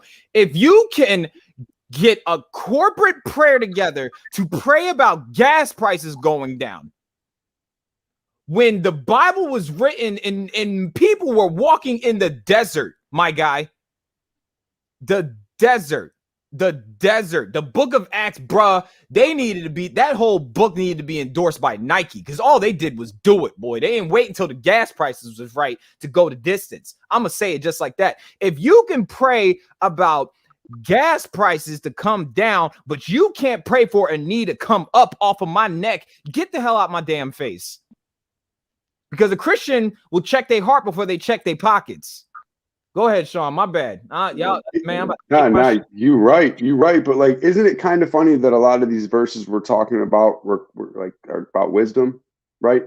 And like, I think that's why the church is so anti-deconstruction right now, is because when you deconstruct and you read the Bible for yourself, you see that most of this stuff is about wisdom and social justice. And when you start asking questions, they don't want to give you answers, because those answers require them to take responsibility for the situations and the systems that are here right now in the first place.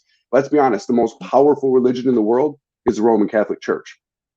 After the police force was built to get, like, let's be honest, the police force was built for runaway slaves in the first place. Like, the fact that is even what the police force is still built off of, that system is crazy. But who took over the police force once they were done with their indentured servitude, and like, the Irish people were given reparations? A lot of people don't know that. Which is crazy, because BIPOC people still haven't been given reparations 400 years later. But like, who started the police force? Were the Catholics, the Irish Catholic people were the ones that actually took over. Auntie need you say that one more. Auntie need you say that one more again, Sean. Can you repeat? I'm telling you, somebody's picking the wedgies out they butt crack right now in the back of the church, wiping the crust at their eyes. One more time, bro. One more time, dog. Like, so the police force was built off of the people that were hired to catch runaway slaves. It's still the same force and use that we have now, and now it's run by the Roman Catholic Church is who really took over the police force. Do you know what I mean? And so like they're the people that would have to be the ones that would like we have to I say attack or address in order to fix these systems. So why would they want to be complicit in you gaining the wisdom to understand that? Yeah.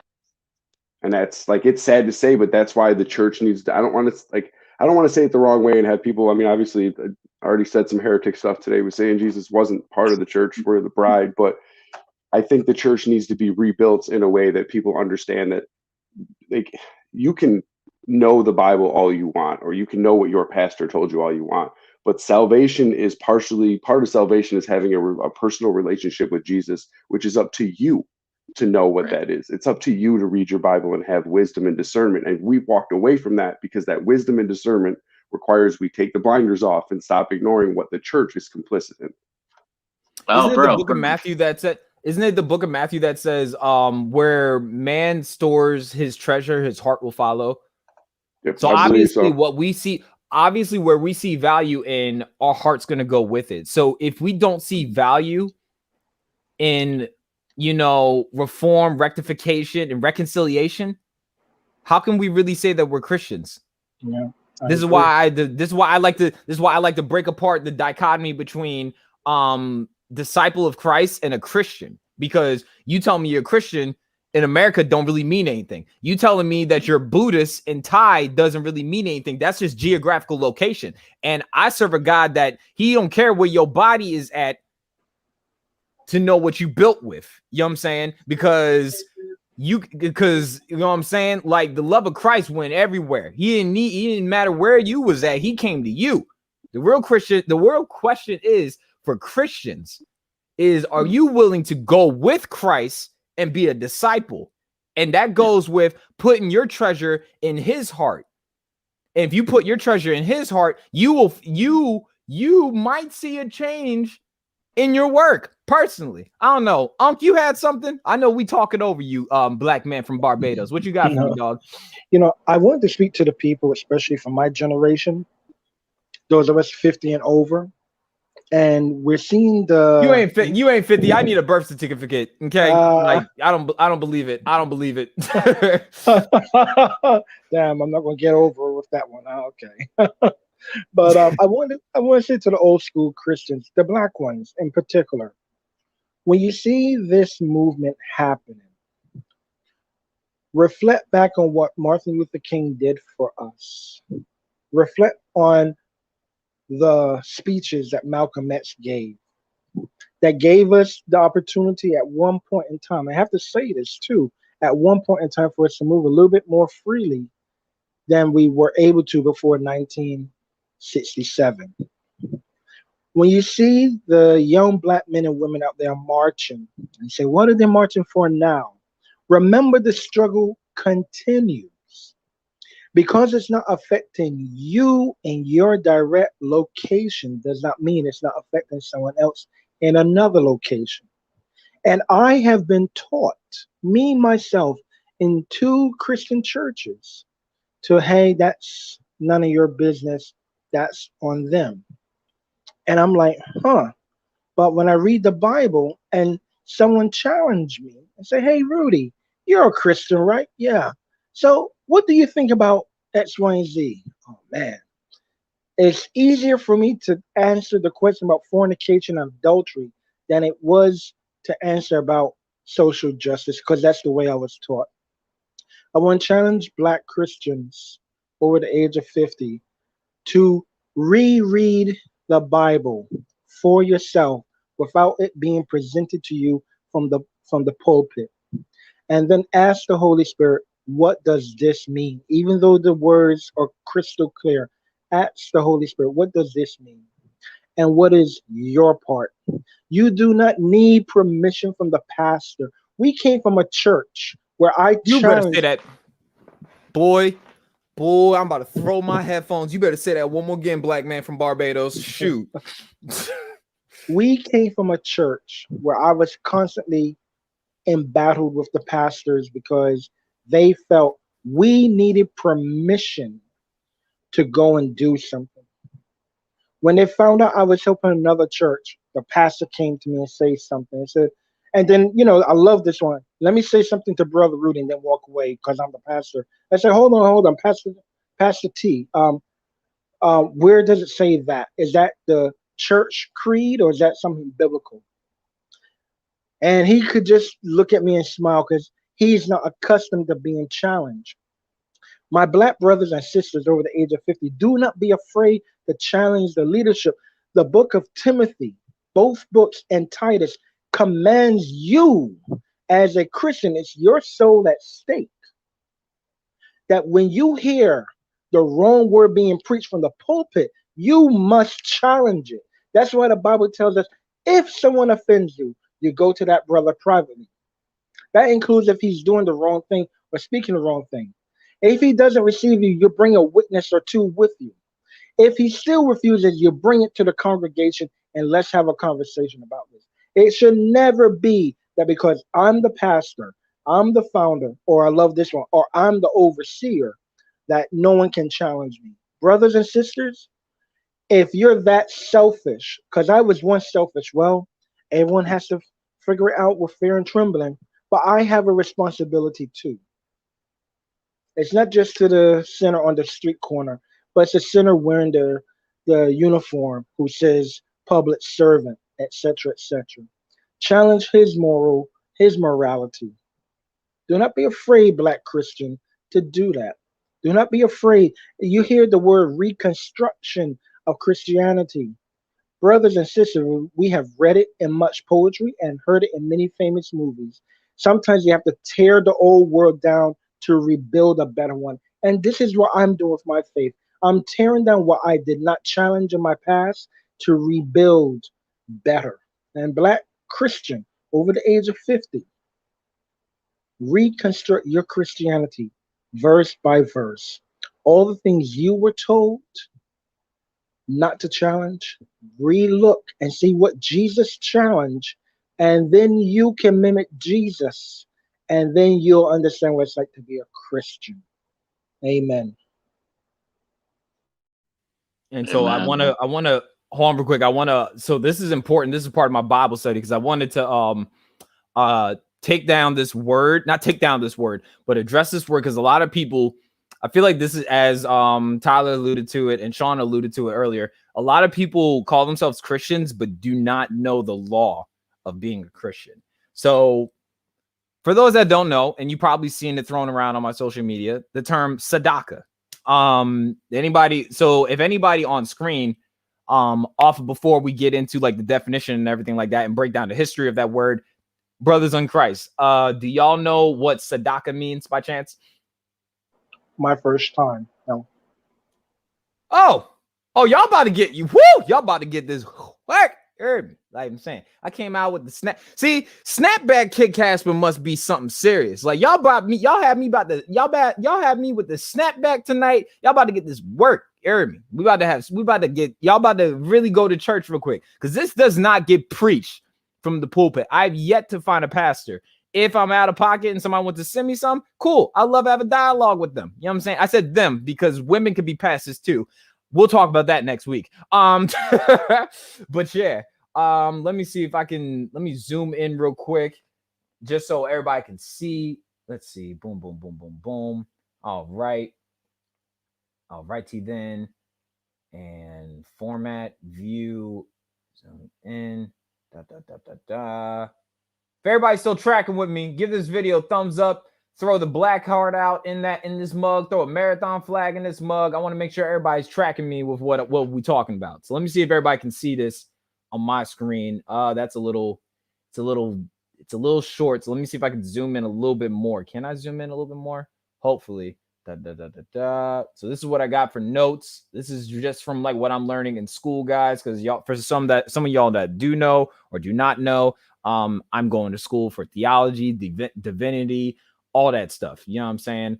One of the only things I'm going to be taking away from Liberty University, I will not wear a hoodie from Liberty University because Jerry Falwell Jr. is a dick, and his father was Martin Luther King Jr.'s biggest opposition. But that's completely besides the point. I got a scholarship, and yeah, they messed up when they let this boy in the doors. Anyway, we're gonna get back to this. We're gonna get back to this word real quick.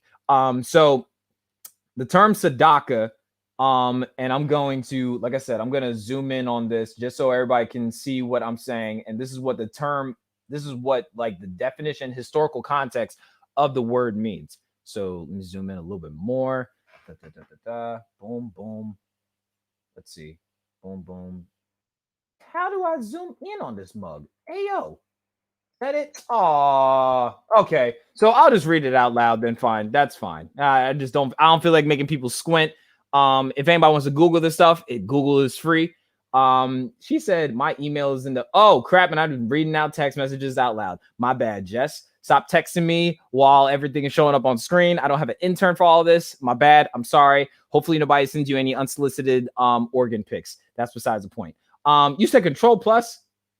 I didn't know that. How the hell? I'm happy you said that after I logged out of it, Auntie Maya. You a little late, but that's all right. You know, it's fine. I mean, I forgive you this one time, Queen. But anyway, so tzedakah, unlike voluntary philanthropy, tzedakah is seen as a religious obligation that must be performed regardless of one's financial standing. And so it is mandatory even for those of limited financial means. Tzedakah is considered to be one of the three main acts that can be positively influenced in unfavorable heavenly decree. So after hearing the definition of historical context of tzedakah, what y'all got for me and what do y'all get out of that? Come on, y'all.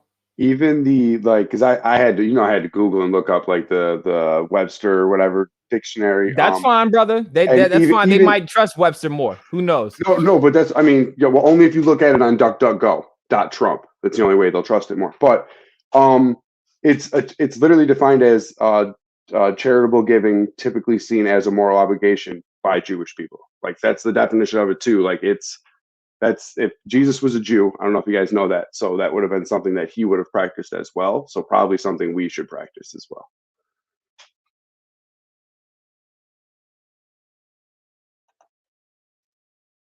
So it's that you would say that this is like a Judaic law, essentially. Well, if you're gonna, I mean, yeah, especially if we're gonna quote like Leviticus. We're getting biblical, lyrical, historical, yeah, all that. So you would say it's a Judaic law.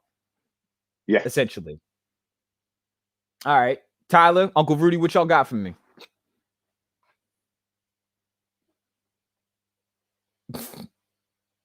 Wow. Okay, I'll go. I'm sorry. So, so can you read the definition one more time, Casper? Just so I'm clear on it. I got you, and I'll try to zoom in on it one more again. So, and let's see. Maya said, okay, is that bigger and better for everybody? Yeah. Hopefully. And I'm sorry, Jess, I don't mean to show that. Can I make it smaller? Jesus, this is why I need an intern. You know what? People need to sign up for the Patreon. Anyway, so unlike voluntary philanthropy, tzedakah is seen as a religious obligation that must be performed regardless of one's financial standing. And so mandatory even for those limited financial means, tzedakah is considered to be one of the three main acts that can be positively influenced in an unfavorable heavenly decree. Mm-hmm. What you got for me, Tyler? Tithing doesn't count, just real quick. That's not tithing, by the way, either. That's you pulling baby hairs, completely boy. Different. Yeah, well, like I said, regardless of financial status. So, you take people that really fought for social justice who were Christians. One example is Dr. Martin Luther King Jr. Wasn't like the richest man, but he used his voice to change the world, essentially. Like, he really did a lot of great things, but he kept it biblical. I think that's something that a lot of people really need to understand is he was a Christian man. You know what I mean? He was a disciple of Christ. Like, he really went out there. He still cheated on his wife, but yeah, I hear what you're saying. I Continue. mean, we all fall short of the glory of God. You know what I'm saying? I'm not gonna fall in for that. But yeah, I mean, he really took the gospel to the world and really like loved people.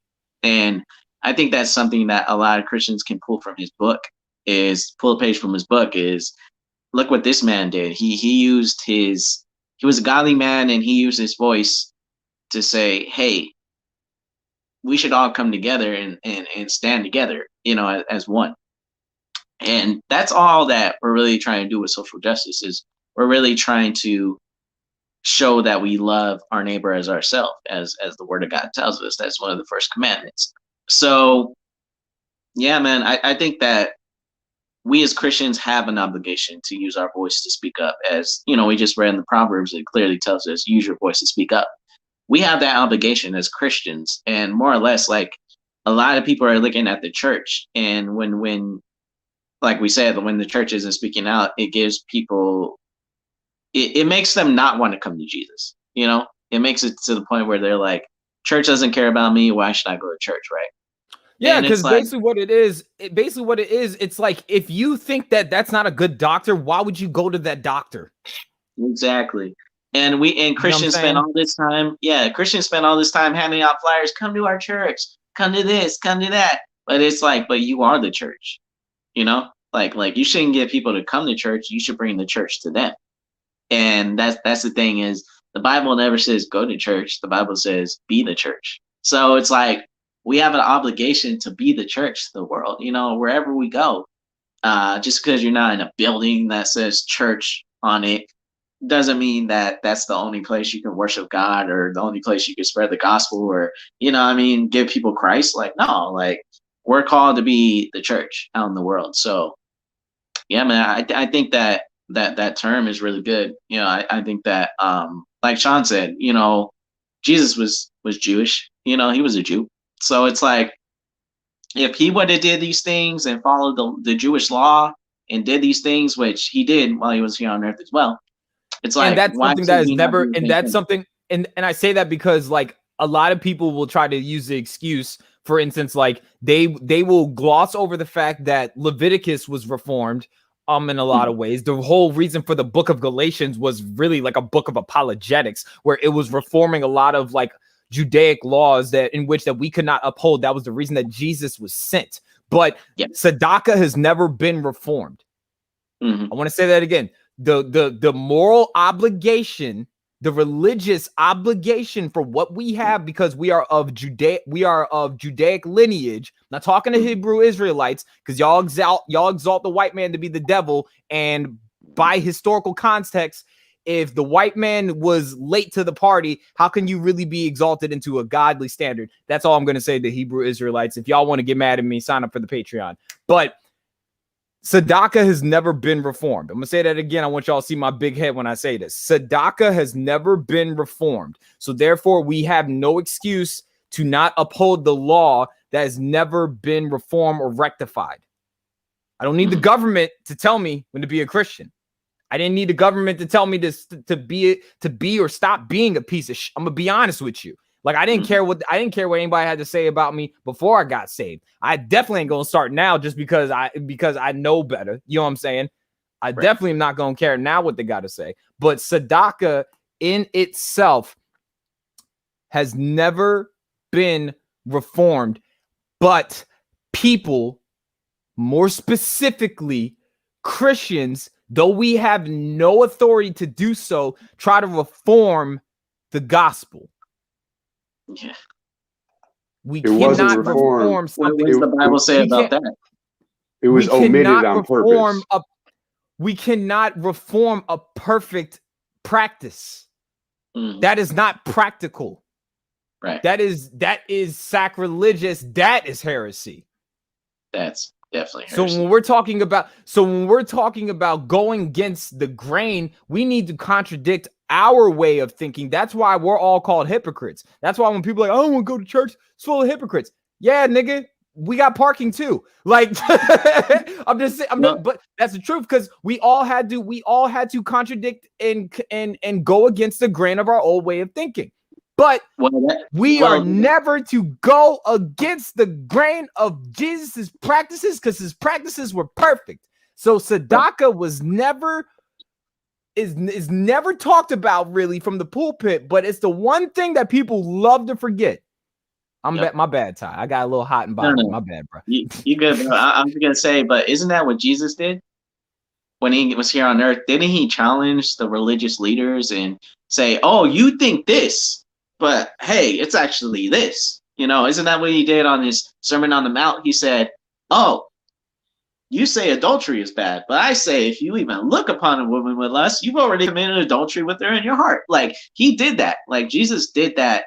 The whole time he was here, he went against the grain of what religious people thought was biblical or was right. And he challenged them and said, nah, y'all tripping. Like, this is what it actually means. And he made it to the point where it was like, we're all in the same boat. You have no right to think you're better than someone else. Like, we're all in the same boat. We need the same Christ. Like, just because you're a religious leader don't mean you're better than anyone else. That's what.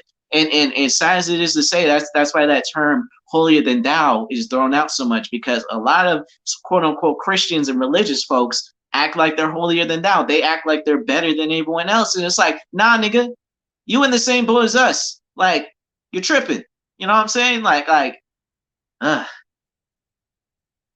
And I'll pull it back up because Brother Baptist is a little late. It's all right, brother. You came on CP time. I'll forgive you this one time, brother. I got you though. I got you, King. So one sec. And they do, but we're talking about, this is a law that's supposed to be upheld to this day. So I'm going to bring it back up. And it's not even so much as a church institution thing. We're talking individual to individual. So I, as a Christian, have to abide by the law of Tzedakah. Tyler, as a Christian, has to abide by the law of Tzedakah. Sean, as a Christian, has to abide by the law of Tzedakah. And the black man from Barbados is supposed to abide by the law of Tzedakah. What you got, Sean, before I bring this definition back up? Just to reply to the, if I'm not mistaken, the one you just had up about how a lot of churches contribute to hospitals, charities, and stuff like that. But the sad truth is we found out over the last couple of decades is a lot of those charities, hospitals, and adoption agencies make them money. Like, they're not unfortunately, they're not just, we're donating to these things. Like, a lot of churches make money off of adoption agencies, which is why they can tell gay couples, no, we're not going to give you this baby because it goes against our beliefs. Like, they make money and capital off that. Like, a lot of churches that have hospitals, like, those hospitals make money. Their names are on them, but that's how a lot of those churches actually survive, not by tithing. They survive by the corporations and businesses. Okay, so I'm going to bring up Tzedakah up one more time real quick, just because this is important, because I want to drive this home, and I'm not going to close out just yet, but I want people to understand, because once again, this is not something that is talked from the pulpit. And that's fine, because I submit my life to manuscript, not the man. And Tzedakah is something that is never really talked about. So we're gonna bring this up one more again. I got y'all. If y'all with me and y'all tracking, drop a black heart in the comment section, like, share, and subscribe. I'm about to keep going into this because this is important. So let me drop that in real quick. So Tzedakah, unlike a voluntary philanthropy, Tzedakah is seen as a religious obligation that must be performed regardless of one's financial standing, and so it is mandatory even for those on limited financial means. Tzedakah is considered to be one of the three main acts that can positively influence an unfavorable heavenly decree. So basically, what Tzedakah is saying is, even if you don't got a lot, give.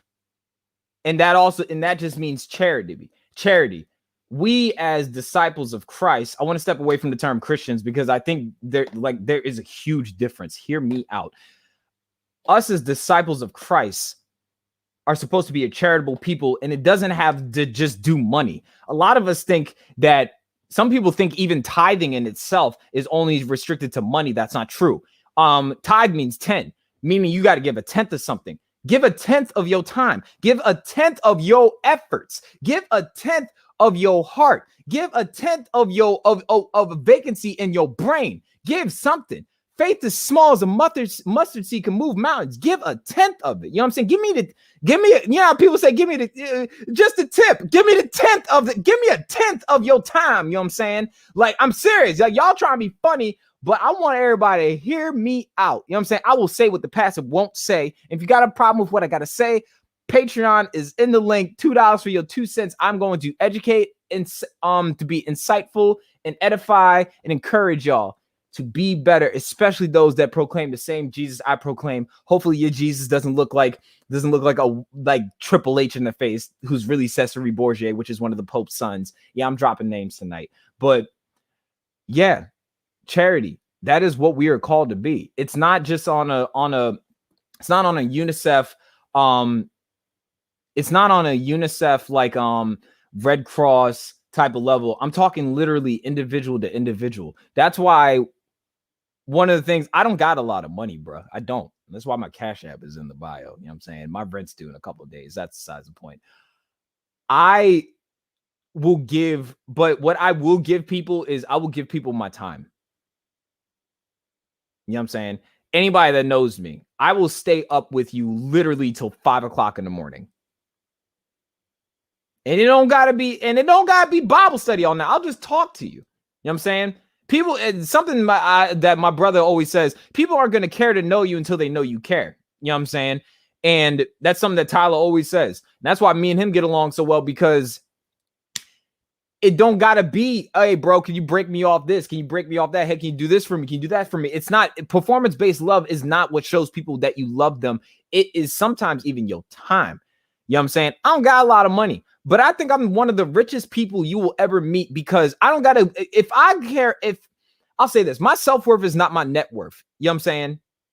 My self-worth is not my net worth. If all you can get from me is a deposit, a Cash App, a Venmo, a PayPal, a carrier pigeon, I don't know. If all you can give from me is something tangible I can give you in your hands, and you don't know if I love you, you don't know if I care about you, you don't know if I'm praying for your family, you don't know that you don't know these things, either you're not paying attention or I'm not doing something right.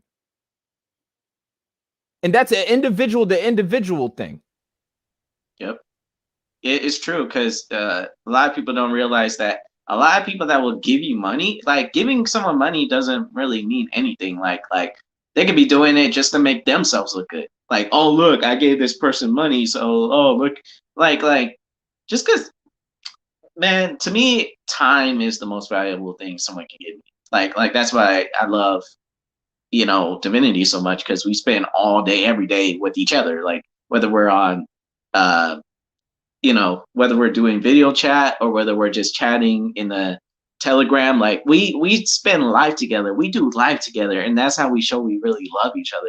And if it just so happens that someone is like, hey, I'm having some financial trouble, can you guys help me? And we do that, that's just like a bonus. It's not, that's not how we show our love. We show our love by spending time together.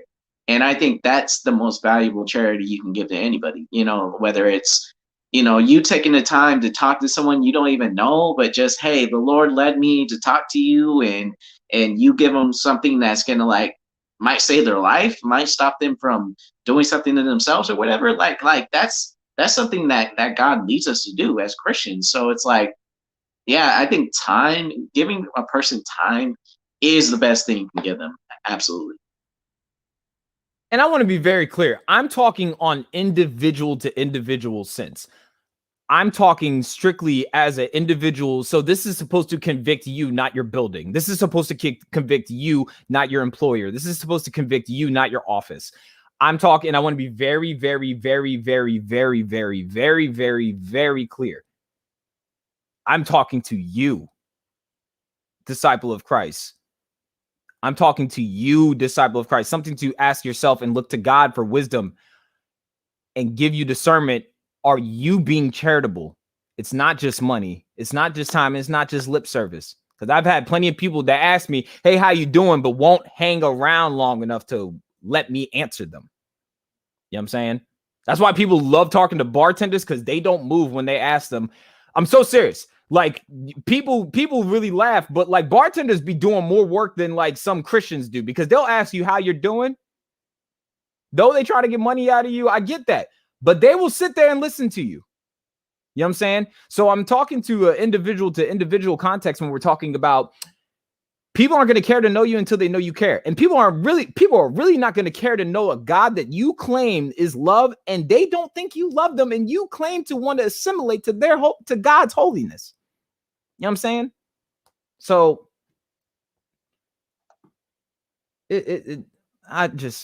what you got for me, Uncle Rudy? You real quiet over there. I know you probably over there trying to keep Auntie Misha calm over there in Newark. What you got for me, dog? I was just listening to you guys, and I was joking around in my mind. I'm going to just say what I was thinking. I'll take some Tzedakah sauce on my hamburger, please. But it does sound like tzatziki sauce, like what you get on like gyros and stuff like that. But yes. But I was on a Jewish website. It's called Shabbat.org, and looking up tzedakah, and I see that's the Hebrew word for charity, which actually means justice or righteousness. So, you know, Auntie and I, we're like little scholars here.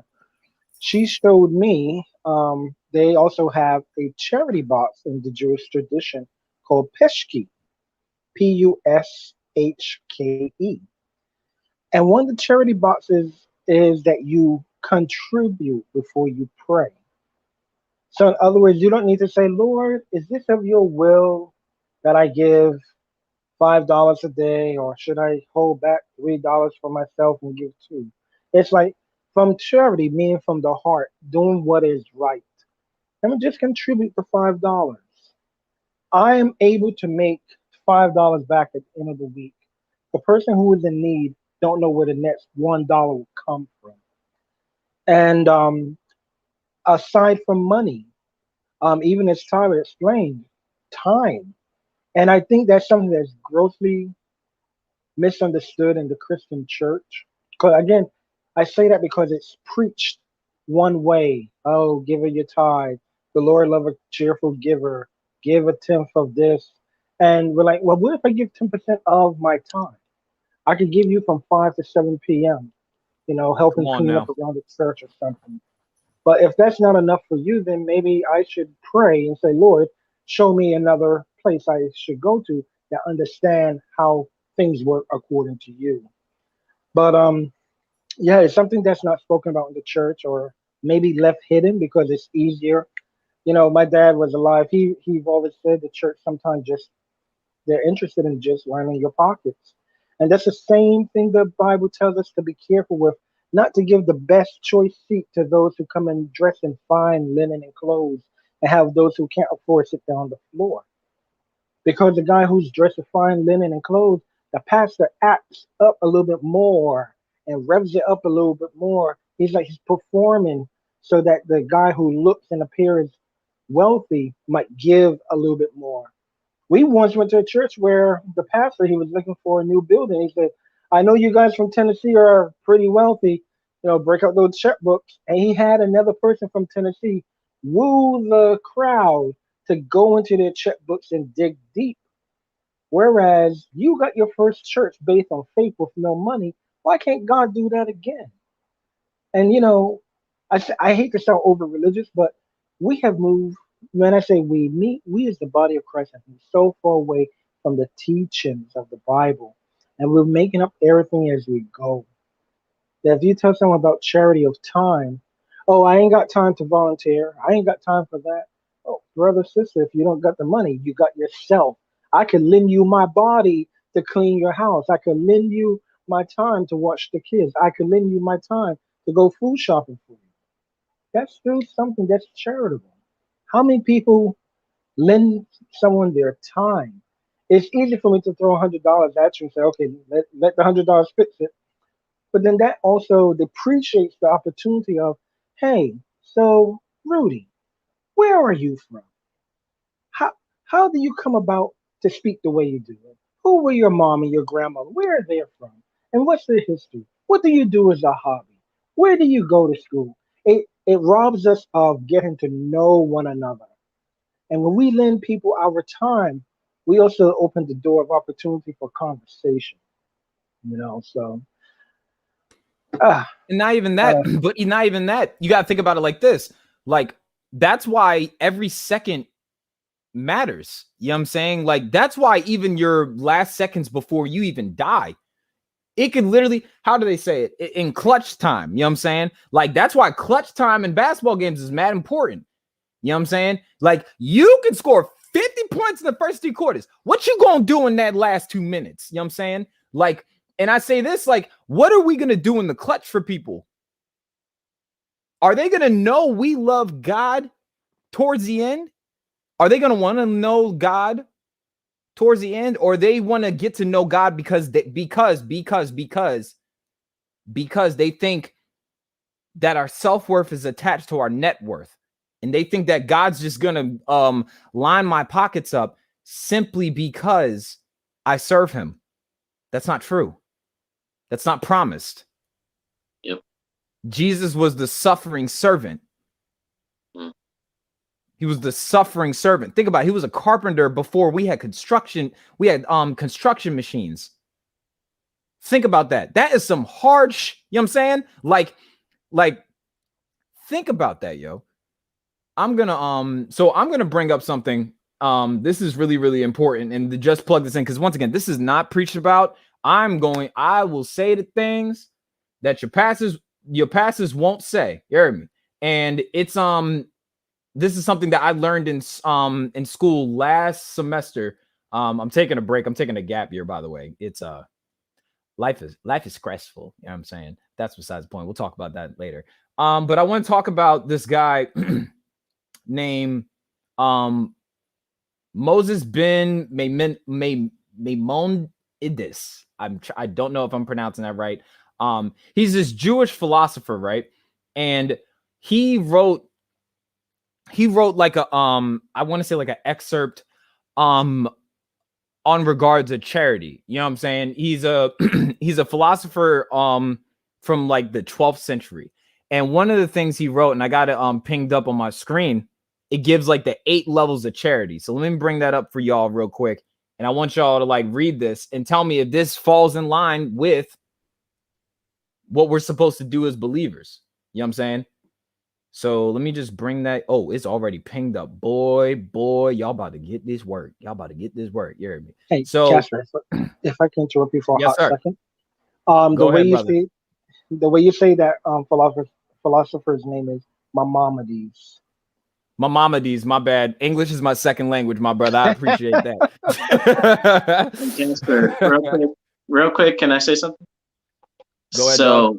So I think when we're talking about all this, I think one of the best examples in the Bible is, the woman that poured the stuff on Jesus. I forgot what she poured. You better talk, boy. You better talk, boy. Go ahead. Like expensive oil. Yeah, the oil. There you go. The oil. Yeah, when she poured it on him, she didn't have anything but that, right? And everyone was giving, money, and they were all rich, right? And she didn't have anything, but she's like, here, I'm giving this to Jesus. And Jesus said, she gave way more than y'all. Like, you know what I mean? Like she sacrificed her last for Jesus. And I think when we think about people, like when it comes to people thinking charity only has to do with money, it's like, yeah, you can give, but at the end of the day, like someone that's giving their time might be a little more perfume. It was the alabaster box. It was perfume. Yeah, it was perfume. There you go. But I think it really shows that, if like, okay, let's say someone has like $1 million, right? And they give like 10,000, right? Or whatever, right? That's not even a tenth of what they have, right? But let's say you have like a single mom or something, and she doesn't have much, but she loves to give, right? So let's say she only got like, I don't know, like $1,000 in her bank account. She give like $500. That's way more than a tenth, but she's giving way more than the person that has a lot more money, but's not giving as much of what they have. You know what I mean? If that makes sense. So it's like when we think about that, I think it really shows that a lot of people's priorities aren't in the right place. Like they think it's all about this, but it's like, but the Bible's actually telling you something different. I don't know if all that made sense, but that's kind of what I think about when we have that conversation. No, I definitely got what you were saying, dog, for real. Because it goes back to, like, once again, like, for me, I like, one of the reasons I'm on strike is because I think to myself, I'm giving my time to something that not so much is in vain, but it doesn't. Time is valuable, right? You know what I'm saying? And when we're talking about time is valuable for a reason. And when we say like when I say like why I took like I'm on strike with my coalition is because I could be using my time in other areas. Time is valuable. Don't get it twisted. I watched Baby Lyric today. I love my niece. Do y'all understand me? I wish I had more time with her. Why? Because I love my niece. I would give her, like, I'm serious. Like, I would literally give that girl the hair off of my head. Like, I love that little girl. You understand me? Tyler, I will stay up with you till, and this isn't the brag. This isn't the brag. I hope that nobody's thinking I'm being boastful by any means. But my time is one of the most invaluable. My time and the words I say is probably one of the most valuable things I have for people, because you can spend $1. You know what I'm saying? What are my words going to be worth when I say them to you? You know what I'm saying? Like, there's this thing that Jamie Foxx said when Ray Charles was playing the piano with him, and Jamie Foxx hit the wrong key. And Ray Charles was just like, well, I did so well before. Who cares if I just hit this one key wrong? And he said, all these keys are underneath your fingers, and you can manipulate the sound that comes out of this keyboard or this piano by using your fingers. And when you're touching the keys, make sure you hit the right one. That's why I take the words in which I say so importantly, because I don't really have that much to give. Like, I weighed myself the other day. I gained 7 pounds, guys. I'm not even kidding. I almost did a cartwheel in my joggers. That's besides the point. But whatever muscles I got, I'm gonna use that to lift. You know what I'm saying? Whatever muscles I got, I'm gonna lift whatever I can. Whatever time I got to speak life and love into people, I'll do that. You heard me? Like, however much shade I cast from my height, I will provide for people so they don't get burned up in the heat. And how much water I got in my glass is going to be I will use that to provide a drink for whoever I can. But it's all about doing it the right way. We not just talking about monetary status. We not, like I said in the book of Matthew, the dog over here catching this message. She's like, well, that sounded good right there. Y'all hear that? But the book of Matthew says, where man stores his treasure, his heart will follow. My treasure is in God's treasure that is in his people. So I value the words I deposit in people's souls. Whether I like them or not, I love all of you. I don't like y'all that much, to be honest. You know what I'm saying? Especially some of y'all that coming from my attire that are texting me out here saying that I look like geometric figures.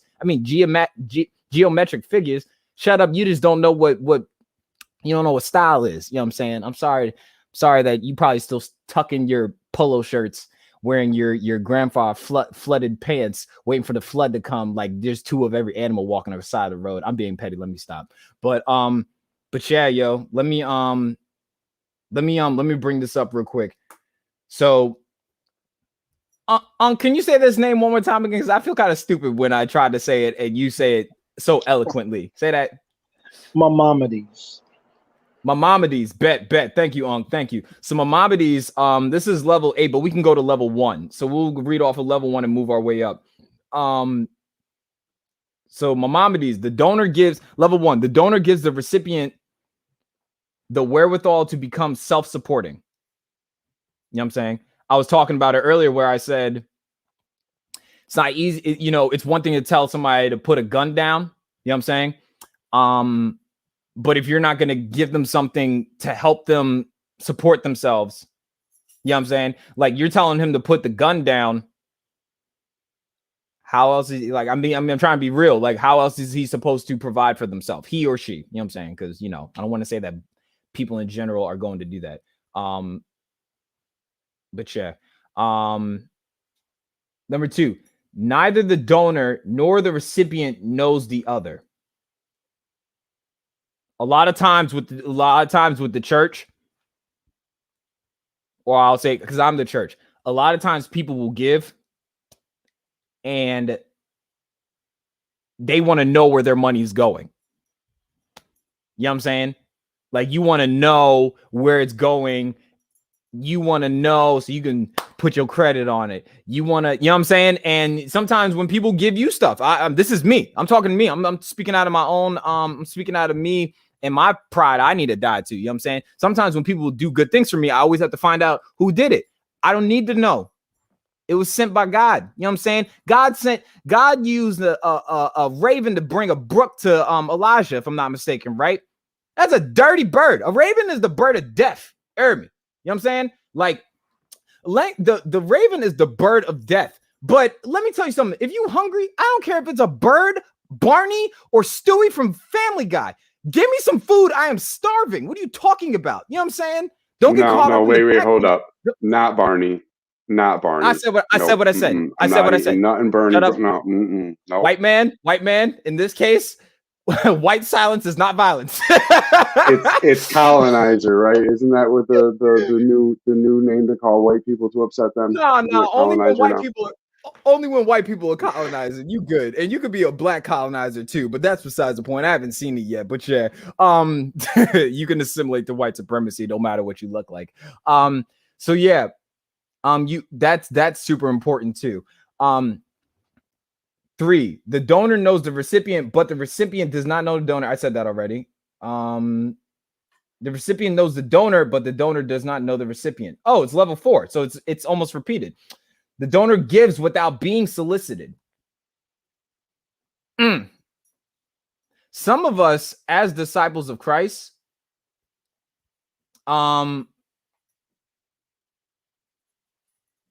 yeah, I mean, like, some of us can give without being asked. Who?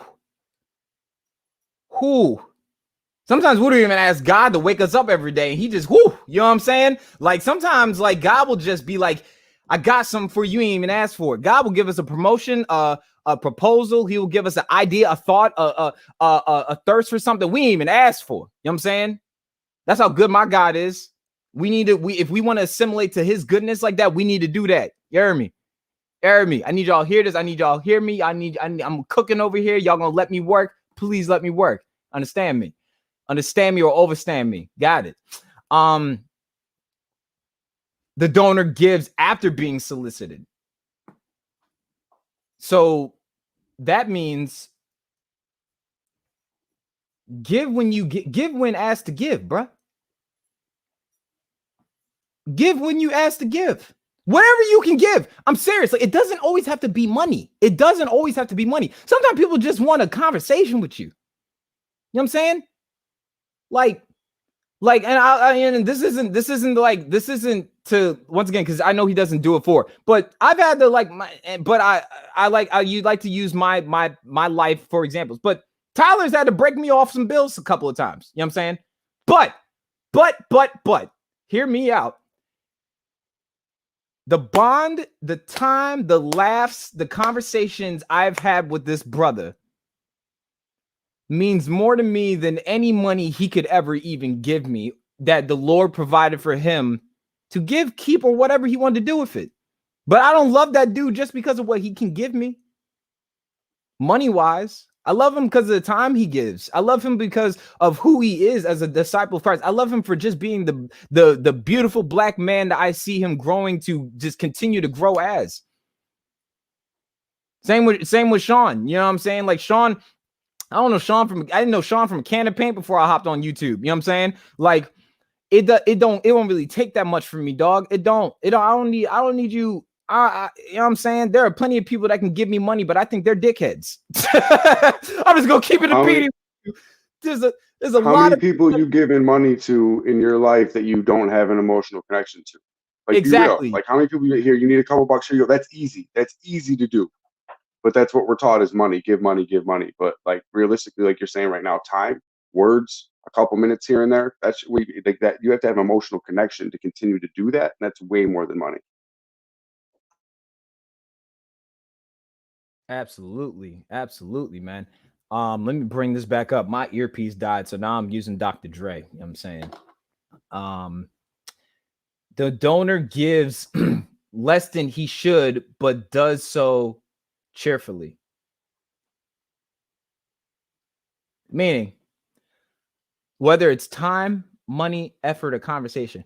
Bruh, don't make people that you are giving in a charitable sense feel bad about you giving to them.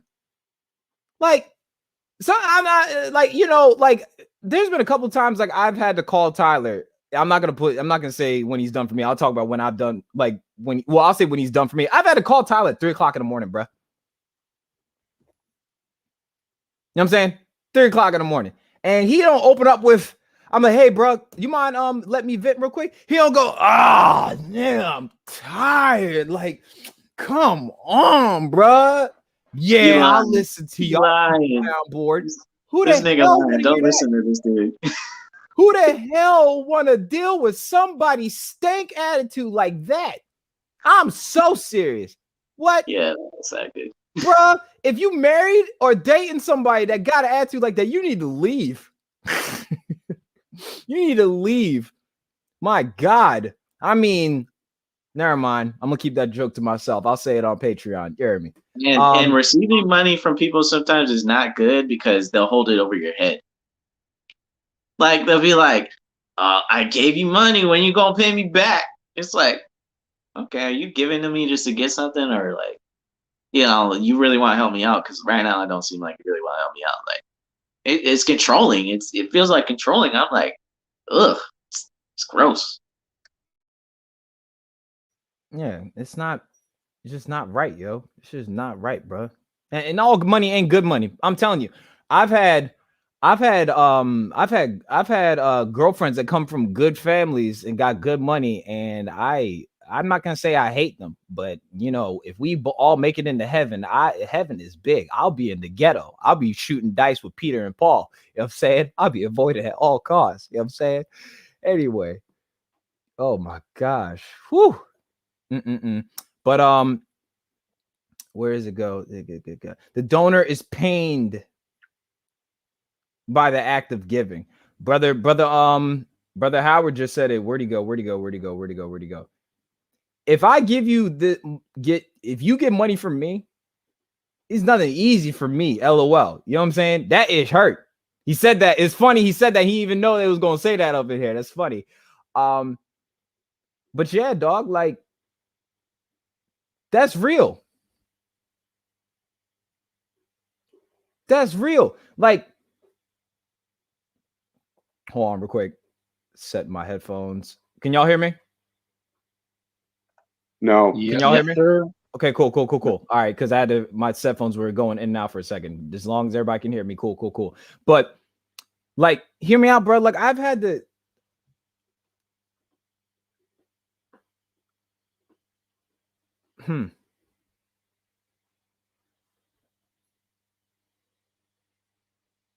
Holy Spirit.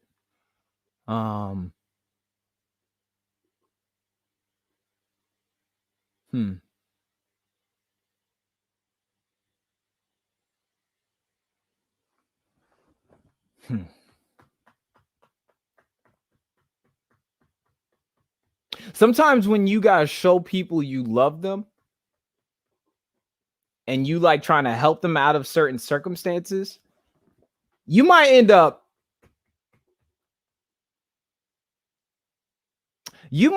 getting some battle scars in the process. You know what I'm saying? There's a reason sometimes when like I be listening to some of my my brothers and my sisters share like their heart with me, and there's an emotional response that comes out of some of these like conversations. Like I want to be careful here. Like, I want to be careful and sensitive. So like, say if like, and I can't relate to this at all, but you know, there's one of these beloved people in my Patreon, one of my mentees in my Patreon, right?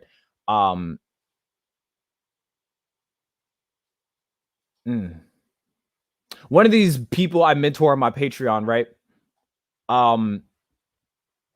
They belong to the LGBTQ IA plus community, right? I will never be able to relate to that. Meaning, like, because I've known I've been straight and cis my whole life. Meaning, I don't know what it's like for somebody to be mean to me simply because of my sexuality or my gender identity. None of that. But that burns me up when I hear like what what people say to them. You know what I'm saying? Like sometimes when you give your time to people and you listen to their hurt, there's like an emotional response that you get. You know what I'm saying? That hurts. Yeah, I mean, I don't know about y'all. I don't know how perfect y'all family is or your friends are. I've had to like rescue some of my like people I really, really care about from like abusive relationships. And I've had to get my hands a little dusty before. You know what I'm saying? I'm a buck 62 now. You know what I'm saying? A lot of that is in my bone mass. And my extended back. But I've had to, yeah, shut up, Sean. I see Sean dying over there. But I've had to get my hands, I've had to fight people to liberate people. You know what I'm saying? I used to be a lifeguard. I had to risk drowning myself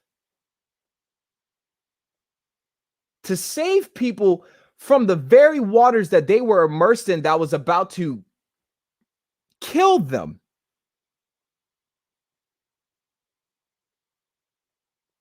You don't come out unscathed, bruh. You don't. Not like I want y'all to hear me out when I say this. Like sometimes when we're talking about like selfless love, and we just it met hell. Let's talk about Jesus for a second. Sometimes when you just think about how Jesus was literally brutalized in the worst way for our liberation, for our salvation, for our lives. You know what I'm saying? And there ain't nothing about that was pretty. I'm talking about hooks in the rib. You know what I'm saying? To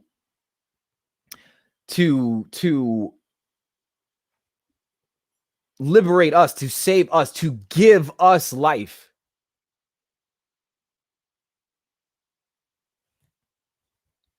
You know what I mean? I've had people that give me money, but I don't know if they got money to pay their bills for the rest of the month. I'm serious. I don't know. I don't know. I've had to give people money, and I couldn't get Taco Bell that night. I'm so kidding. I mean, I'm not kidding. There's been times I haven't been able to get Taco Bell because I gave people money, but you know, God provides. You know what I'm saying? But you got to realize that there is going to be some type of a loss, a lick. When I say a lick, you go and feel some licks. Trying to liberate people, to give people something, give people hope. You know, one of these bars off of my album is, you know what it's like to be woke and be you know what it's like to be woke and be restless. I'm trying to instill peace, but y'all label me reckless. You know what I'm saying? Like that's real, bruh. Like that's really, really real. Like for me to like I said, like, you know, to be a Negro in this country and to be relatively conscious is to be in a state of rage all the time. To be woke, I lose sleep, bruh.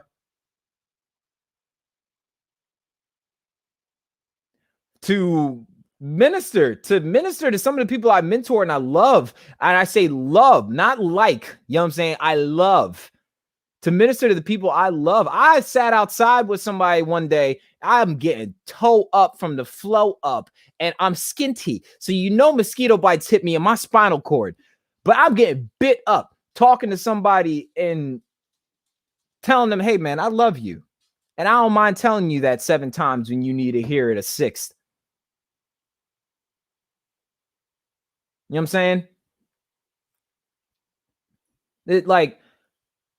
That's real.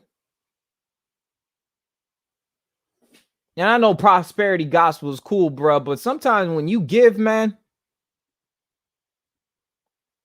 I'm gonna keep it real. Sometimes it don't always feel good. But then I remember Jesus gave me life, and I know that ain't feel good. I mean, I didn't feel it, but damn.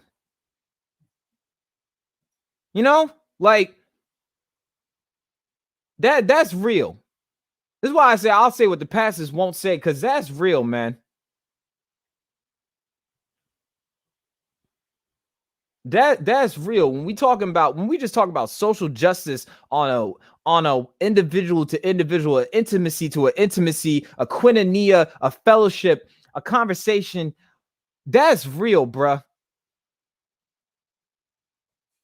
I don't care what church you belong to, religion you belong to, God you pray to, who you lay with. That ain't got none of that. None of that got nothing to do with who my Jesus is and who my Father is.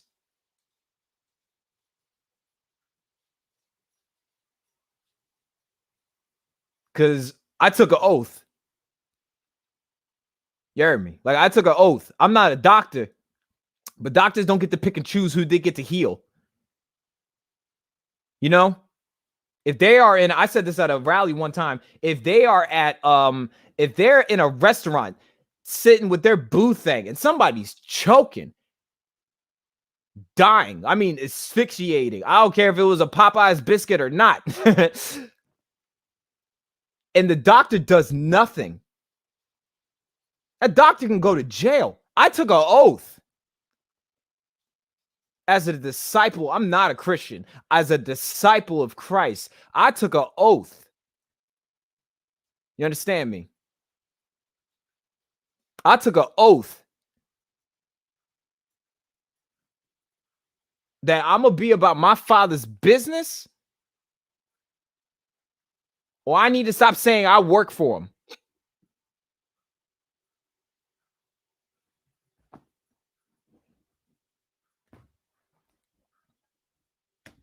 What y'all got for me? Come on now. What y'all got for me on screen and backstage? What y'all got for me? Well, I like the way you ended it. Is like if you're not doing it the right way, then you have to stop claiming that you work for him, because I don't know if we remember, but all the apostles and stuff, like, they didn't get, once Jesus was like, yo, y'all coming with me? Like, that's 24/7. They were with Jesus unless he went off to pray, right? It wasn't like, I think one of the reasons that, like, we were just talking about, I already forgot the word that we were talking about, but the tradition, of sacrifice and being Tzedakah. Tzedakah, that I think that ties back to that at the same time, is we're talking about what's been taken out of the church.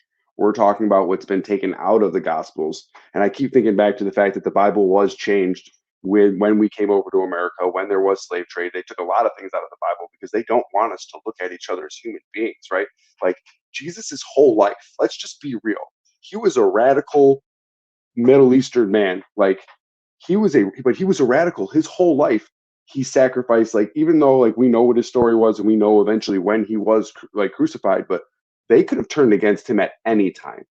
You know what I mean? Like, realistically speaking, his whole life was a sacrifice. And what don't we preach anymore when we preach the gospel? We tell people to go preach the gospel, but we don't preach that the gospel was sacrifice. Jesus's life and Jesus's actions as a whole, and loving your neighbor, requires sacrifice, which means it requires pain. It requires, like you said it, like, I have my ally flag here. It's all switched backwards. Like, I've lived most of my life in a BIPOC community. I've been to federal prison. I've been to county jail. I've been arrested hundreds of times. Like, I was a little gangster. I've sold a lot of drugs. I've shot at people. I've been shot at. I lived a horrible life, but I was still never what you would consider a part of the BIPOC community. I was immersed in it, but I could still never say that I felt or understood the pain that you go through, because I still, like, my skin isn't that color. Like, I still benefit as a white person. There were times I got arrested, I didn't get beat up most of the time. I didn't have, the jail sentences that I should have. I had like 7 felonies. I don't even have a record because the judge told me, because I'm white. Like, so we can immerse ourselves in these people that we want to stand up for, and as Christians say, like, we care. But the reality is, if you're not willing to sacrifice something for it, then you don't. You're putting on the label of Christianity, but not the action or the verb of discipleship, which is what Christianity really is. And it's what I love how KB put it in Southside Rabbi. Jesus protested for our life with his death. You know what I'm saying? For us to be given life, meaning to receive life, he had to give his. Yeah, and I think that sums it up the best. Like, what are you willing to lay on the line? And right now, like, I think we even forget in the Bible how many Christian families or people that were believers in Christ were martyrs. How many of them were literally, there were stories of hundreds of them or thousands of them being crucified along the road. Do you know what I mean? Like, we think that, as well, white Christians especially, I'll speak for white Christians, we think we're the most oppressed people in America right now because we can't speak up. Well, it's like when your dog attacks a couple people, right? Eventually they need to get put down. Like, that's just the way it is. Like, the dog can't be mad that it's getting put down. Like, it can, but I mean, like, you as a dog owner, you can't be mad that you have to put the dog down when you were the one that trained it that way and got it to act that way in the first place. So now that these systems that Christians have built as white people are being torn apart, we're more worried about our fragility than we are of, if we're really Christians and we really love the world and we can see the pain that it's causing people, what can we do to fix it and make things better? And I feel like we need, like I said earlier, I don't think we can fix the church because I think it's working the way it's supposed to in America. I think we need to rebuild the church and maybe burn the old one down. It might be fun to watch. I don't know. I genuinely, like, as painful as it's going to be, like, I can't wait for the United States to get done with its investigation because an indigenous person is leading it into the Catholic indigenous schools in America. I want to see people go to jail because these people are alive. Why do you think they don't want critical race theory, which I don't know if you guys know, you can't actually teach in school because it's a college course, but they don't want real history taught because the black and white photos of these people protesting BIPOC people going to school with them are their grandparents and they're still alive. And not even they post the BIPOC, they post the black and white versions to make it seem more historic, but like there's colored photos of this that happened. Yep. Yeah.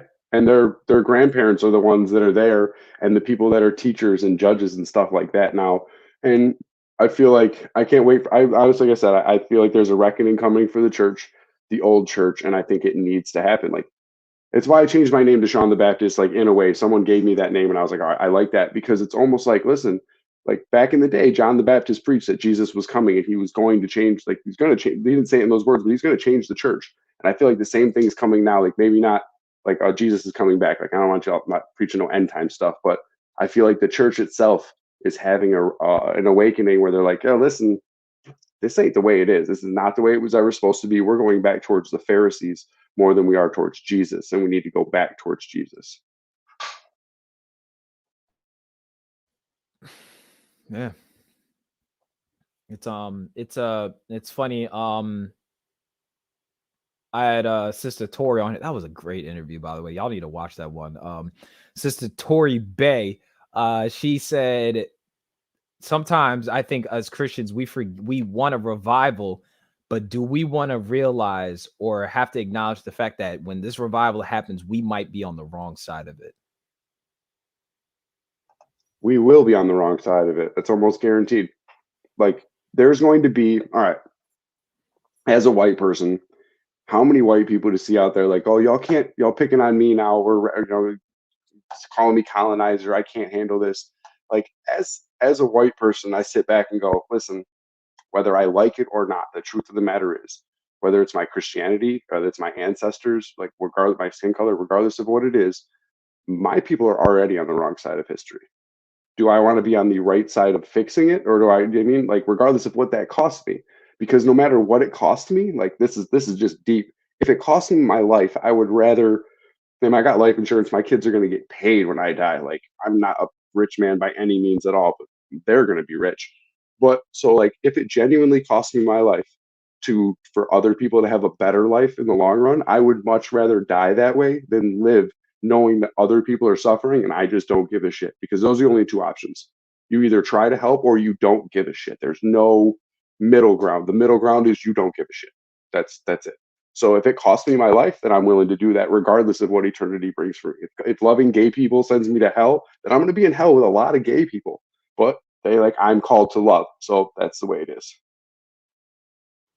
And we could talk about that because Paul definitely was not very good with substituting word in the scripture. We'll talk about that next week. But yeah, for sure. What you got for me, Ty? Yeah. So me as a Christian, I've had to like do a lot of checking myself. And that's what we all need to do as Christians. We got to really check ourselves and really see if what we're truly representing is true Christianity, or if it's this cult American Christianity we've been indoctrinated into. And I think for me, I've had to do a lot, and I got a long way to go with it. But for me, it's all about being an example. So I gotta just worry about me. I can't control what other quote unquote Christians or people that want to call themselves Christian. I can't control what they do. I have to check myself, and I have to make sure the way I'm living and what I'm representing is love. Like you always say, Casper, lead with love. I have to make sure I'm leading with love. So for me, it's when I have Christians coming at me asking me questions, it's all about challenging them. I think we're in a time where the church is really being challenged and really being called out and saying, hey, the way we've been doing things is not right. We need to change. And it's funny because I was just having a conversation with my grandma recently, and she was asking me questions because she'd been seeing some of the stuff I've been posting online. And for one, we were having a conversation about cussing, because cussing isn't a normal part of my vocabulary, but I cuss from time to time. And I was telling her that for so long we've made cussing into something that's really not. So what I mean by that is we'll take a few choice words and say, oh, you're not supposed to say those words. Those are bad words. But where do those words come from, and how have they been changed throughout history and throughout culture? And why do we call those cuss words? And I hate it when people say, oh, you're cursing, because cursing and cussing are two different things. So like, that's just one example. Like, when people hear me cussing, they'll be like, you're a Christian, you're not supposed to be cussing. I'm like, says who? Says the scripture. Show me. And they'll pull out like the most random scriptures. Oh, only talk with uplifting speech or whatever. Just random scriptures. And I'll say, well, that's not talking about cussing, right? And it's like, but I use that as an example to say that the church is being challenged to rethink the Bible, to rethink what the scriptures are saying. And we're taking a hard look at ourselves and saying, are we truly loving people? And like I said earlier in the podcast, I made the apology video to the LGBTQ community because I feel like there's so much tension and there's so much assumption that comes with that. And there's been such a bad history of quote unquote Christians who have thrown so much hate towards that community and have just, treated that community so wrongly. And that's not what we're called to do as Christians. We're not called to throw hatred. We're not called to make people feel less than because of their lifestyle or who they choose to love or whatever it is. We're not called to do that. We're called to be Christ. We're called to love people no matter what. Christ, as I recall in the Bible, ate with the tax collectors, ate with the prostitutes. He hung out with the people that the religious people said you're not supposed to be around them. And he built relationships and he loved those people. So it's like, to me, that's what being Christ-like is, that no matter what someone's lifestyle is, no matter what they're into or whatever, you love them no matter what, because that's what we've been called to do. We're called to lead with love, as you say, Casper. So yeah, I just think for me, I'm just going through a big deconstruction, not only in my faith, but me as a person. And I'm really like checking myself and saying, what am I showing the world? you know, what kind of person am I being? Am I being a person that people feel comfortable being around, that people can talk to, or am I being a person that is like, oh, he's a Christian, I can't talk to him, I can't, you know what I mean? Like it should never be that. But unfortunately, because of the history of religion and because of the history of Christianity and all this stuff, it's made people feel uncomfortable if you even say I'm a Christian. Like it's made people feel like I can't be myself around this person because I'm you know, I'm just walking on my tiptoes or whatever. I'm on thin ice. It should never be that, though. It should never be that. We should be the kind of people that people want to be around, that people want to have conversation with. And I feel like if you're that person that people feel uncomfortable being around, or being themselves around, or having certain conversations with, you might want to check yourself and you know, repent of some stuff, because it should never be that. You know, it should be you're the kind of person people want to have as a friend, you know, want to have as a brother, want to have as a sister, whatever it is. So like for me, I just know for me in this world, I got to be the best representation of Christ I can be, and I got to be the best person I can be, because you know, that's what I've been put here to do. And that's what being a leader is all about. You know, whether we like it or not, we're leaders. You know what I mean? Like people really look to us for certain things. So it's like, yeah, man, I just think that, you know, any Christian out there watching this, like, really check yourself. You know, really, really, I can't tell you what to do or what not to do. That's up to you, and you're gonna do what you want at the end of the day. But really check yourself and see, like, am I truly following the Bible? Am I truly following Christ? Or am I following an institution of church? Because there's a difference, you know, there's a big difference between the two. So I just say anybody out there watching this that holds the title of Christian or disciple or whatever you want to call yourself, just make sure that you are leading with love. Just make sure that you are being a loving person. Make sure that you're not demonizing people because their lifestyle may be different than yours, or they don't believe in Jesus or whatever. Like, I can care less. You know, honestly, I can care less. I have friends who are atheists. I have friends who believe in different gods or whatever. It don't bother me. I don't care. I don't care if you go There are people in my state that literally worship cabbage.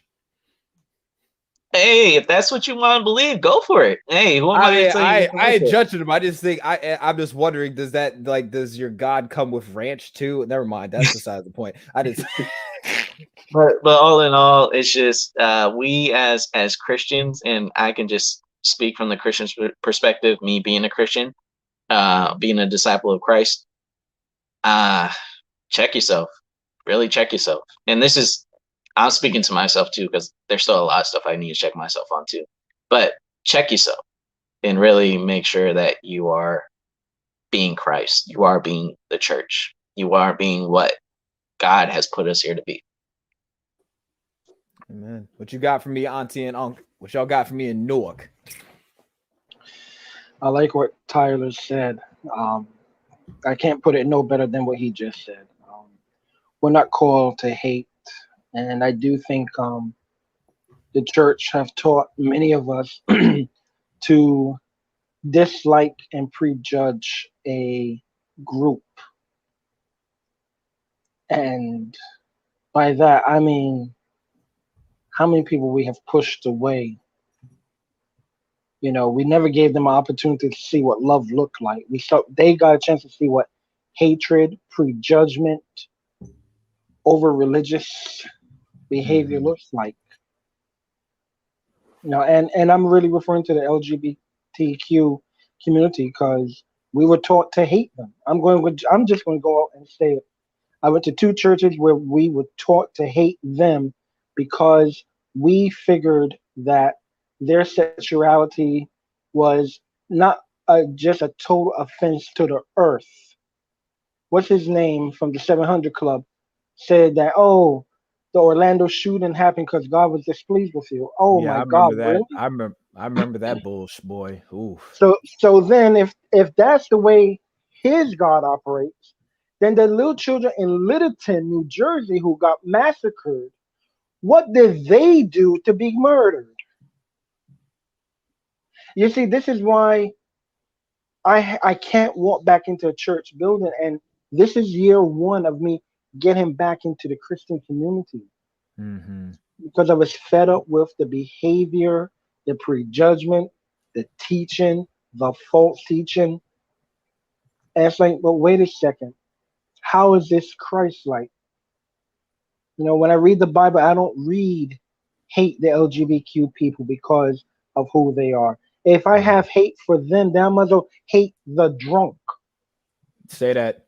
You know, I should hate the drunk because he's making a choice to go to the liquor store to put a bottle to his head. So then that should be equal hate. And I should hate the person I see in the mirror every day because I live in hypocrisy, because I'm a sinner. Say that. I should hate myself too because I'm the sinner. And as Paul said, I am the chief of all sinners. So I should hate me first.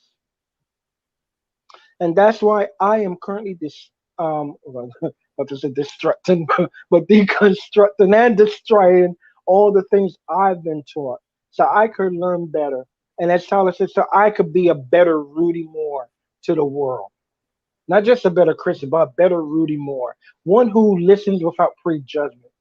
Let me not prejudge you before you open your mouth. Let me hear what you have to say and then listen with understanding and say, wow, you gave me something to think about. Wow, thank you very much. I don't have to have an answer, but let me soak it in like a sponge and be grateful that I learned something. Right now here, man, bro, Tamisha and I talk about all the time, and I know we shower you guys with more flowers than you can handle, but divinity has been a life-saving thing for us because, like I said, I couldn't step back into another church. And when Tamisha found Pastor Royce, found you, Ruslan, and then we were in divinity. Put me in that group of people. Oh God. There's your flowers.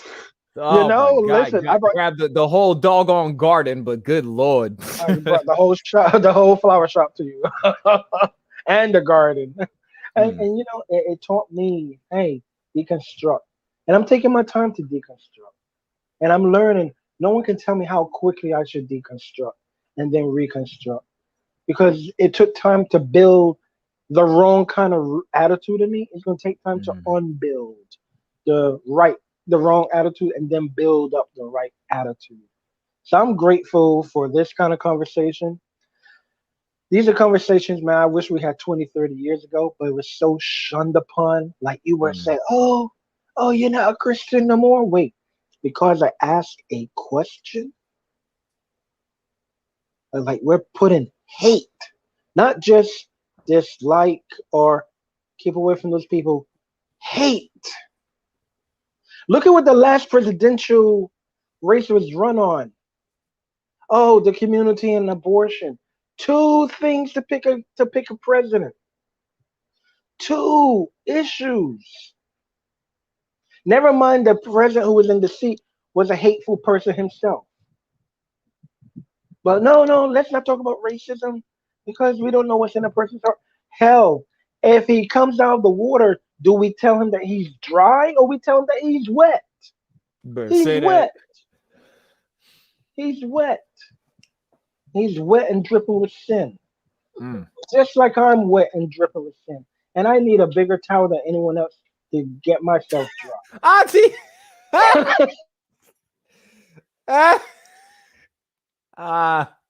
We almost made it. We hit the 3-hour mark and y'all brought 45 into this mug. That's hilarious. Good Lord. You're gonna have the cult in your comments now. Oh well. I don't care.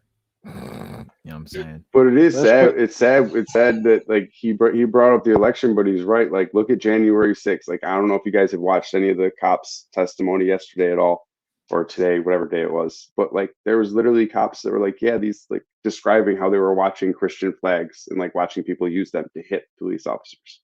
Like just think about that. That's the mentality of America and Christianity right now. Like that's, excuse my language, but that's pretty fucking crazy. Like that's legitimately, you call yourself, but America, all you really need to be a Christian is either white or believe that Jesus existed at some time. Like that's all that requires. Like for some reason, in America, that's the only requirement of Christianity, because we've. I don't know. We can say Capitol Hill because that's most recent, but like legitimately, the history of Christianity in America is violence. In the world, And Yeah, racism. like it's violence. Like what we have. I don't know. It's really it sucks, but it's crazy. But it's I mean, but it's it's funny. true. It's funny. Like I just had the interview with Pastor David, the naked pastor, talking about like the children that were found at the charter school, the Catholic school of indigenous children. You know what I'm saying? Like and like the ignorance in which that was designed for it to be that way. Like I was like, for some odd reason, I'm not trying to be funny. I'm really, really not trying to be funny. I was like, oh, indigenous people, like, you know how they say Native Americans? I was like, oh, I thought they were only here. You know what I'm saying? Like that's by design, to think that they're just it was only impacted here, but everywhere, bruh. Like, and when you find out that it's people that proclaim to say Catholics ain't even Christians. Yo, you know, I got invited to a Catholic Bible study once. I was like, this is weird. No, it's true though. It's true, because that's why I said we have to like really examine ourselves, because, you know, for me, man, like January 6th really put a bad light on the Christian community, you know, them with the Jesus flags and all that, with the nooses and the Confederate flags and all this stuff, right? And that really made people be like, wow, y'all Christians like this? And it's like, but I've had people who have inboxed me or have commented on my videos that said, thank you for actually being a Christian. Thank you for not being that kind of person. And it's like, yeah, we have to like really change a lot of things. And it starts with us. It starts with people like, you know, me, Casper, Sean, Rudy, Auntie Tamisha, everyone in Divinity. Like, we really have to like make a change in the way that people see Christians, because a lot of what's being portrayed is not Christianity at all. But because people want to carry Jesus flags and say they're Christian, the world associates Christianity with that. And it's like, no, that's not what it is. But, you know, it's like Christianity came from Africa. It didn't come from England or whatever. It didn't start in America. It came from Africa. You know what I mean? It started with Black people. So it's like, yeah, man, it's just, I hate it when people just, they go back to just slavery, and that's where it started. Oh, y'all are part of a religion that enslaved y'all and enslaved your ancestors. And it's like, no, that's not where it started. You know what I mean? But it's like, that's how twisted Christianity has become, like the world, the way they see it. And it's like, just speaking from a Christian's perspective, that's exactly what Satan wants people to think. You know what I mean? He wants people to think that way they don't come to Jesus, if we're just speaking biblically. But it's like, no, for us as Christians, when we love people, when we show people the true love of Christ, it shows them what true Christianity is. So it's up to us, you know, to build relationships with people and show them that, yes, we proclaim Jesus, but we ain't homophobic. You know what I mean? It's like Casper said, you can't be homophobic and Christian at the same time. It doesn't go together, you know, like, you know, just because I'm a Christian doesn't mean I'm going to hate you because you choose to love someone that's the same. Oh, I don't want to offend anyone, so I'm not going to say it, but you know what I mean? Whoever you choose to love, I'm not going to hate you. You know, I'm going to love you no matter what, because you're a person and you deserve respect and you are made in the image of God. You know what I mean? Like, I'm going to love you because of that. I don't care who you sleep with or who you're in a relationship with. It don't matter to me. But yeah, man, I just think that for us as disciples of Christ, Christians, whatever label we want to put on ourselves, we really need to change the narrative of what it means to truly represent Christ. I totally agree with you, Tyler. Right now, that's a burden on our shoulders. And when people ask us, hey, are you a Christian? Are you like those people from January 6th? And it's like, now we have to demonstrate how the Bible says to give a reason for your belief with gentleness now. Because they're gonna come at us with a lot of smoke and fire. And we have to be like, give them their space to vent what they have seen over the decades, you know, over the centuries what they've read also, because we can't say no and say no, that's not what Christianity is. Yeah, it isn't, but that's what a lot of you guys displayed. And it's like, you know what? I hear where you're coming from, and I'm just here to let you vent that part, and whatever I can help correct your view on what a authentic Christian look like, not a lukewarm. That's like, oh, I'm a firefighter, but I show up to the fire with a blowtorch. You know what I'm saying? Like, that's not a firefighter. Oof. But yet, I Oof. showed, I showed up to the fire with a blowtorch. No, How that's do you true expect? though. You That's know what I'm true. saying? So yeah, there's going to be a lot of smoke and flames coming our way, and we have to ask the Lord to help us with the grace to extend to them.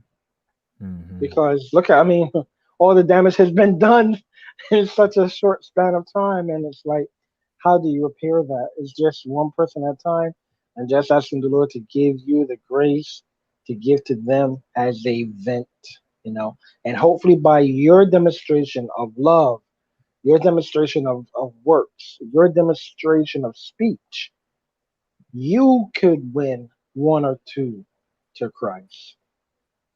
So, amen. Well said, Tyler. Well said. 100% well said. I think I'm gonna close this out. Hold on, Just wait. Can I by say one more heretical thing that, like, because I like to push the envelope? go Do you know ahead. what I mean? Especially because we brought up the LGBTQ plus community. Do you know there's actually, I think a lot of Christians are going to be upset if they study enough and find out there's actually a lot of Hebrew scholars, and I'm going to get in trouble for this, that are Christian and Jewish that actually believe that Jonathan and David were in fact lovers and not just friends, because that's one of the reasons Jonathan gives him all his clothes in the cave. There's a lot of Hebrew scholars. They teach that in certain schools, but they don't practice it worldwide in Christianity. But there are a lot of scholars that actually the words they use there describe Jonathan and David as lovers, not as friends. But I digress. And we're all wonderfully made in God's image. So if you're made and you happen to love someone of the same sex, how can you be an abomination at the same time? Unless God creates abominations, which if he does, then we got to love him. So just so many holes in what Christianity is presenting versus what we can knowledgeably and wisdomly and use our discernment to preach and show the love of Jesus. So had to end it on one, thing we can get in trouble for. So God, it's cool, bro. I love it. I'm gonna close out by saying, like,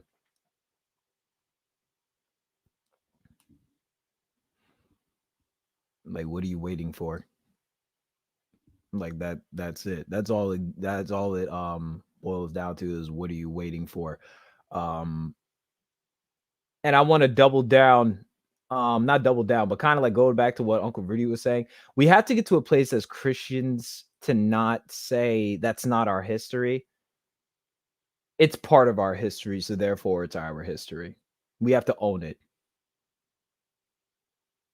We have to own it. The American church has been homophobic, transphobic, misogynistic, sexist. You know what I'm saying? Boy, I mean, people got mad on my Instagram because I said I have a problem with female pastors. There aren't enough. Boy, whoo, whoo. Ain't like that, boy. But we need it. We gotta own it. It is part of our history. You know what I'm saying? But the beautiful thing about history is you can either make it history or you can make it his story at the end of the day. You can make it about Christ and how you live your life. You can make and talking to disciples. That's why I was like, you know what? I want everybody to watch this. I don't care if somebody takes this and he's like, somebody watched your podcast and was super mean to me because you said that Christians suck. Well, we do. And guess what? Suck it up. Like Christ, I mean, like for real, like people were like, Christ, and I say this to humble myself, and hopefully this is convicting to everybody else that proclaims the name of Jesus. Christ was the one person that did absolutely nothing wrong, had people be mean to him and brutalize him for absolutely nothing, had every right to complain about people treating him wrong and didn't. Bro, we treat people wrong and they treat us right. You know what I'm saying? What on earth are these doggone dogs doing? But I'm gonna end it on that. And if you got a problem with the term Tzedakah, you know what I'm saying? Like, if you got a problem with that, you got a problem with, like I said, our customs, our laws, you know what I'm saying? You either need to go back to orientation, you need to get back to basics, and you need to unlearn, like Uncle Rudy said, it took a while to learn to be who he is or who he was. It's going to take a lot. It's going to take even longer, maybe just, I don't know, even longer or not as long. I don't know. Cause Christ can change your heart expeditiously. But you got to do it. You got to put it in the work, dog. And if that's too hard for you, I'm just going to say what one of my favorite mentors always says, keep my father's name out your mouth. That's it.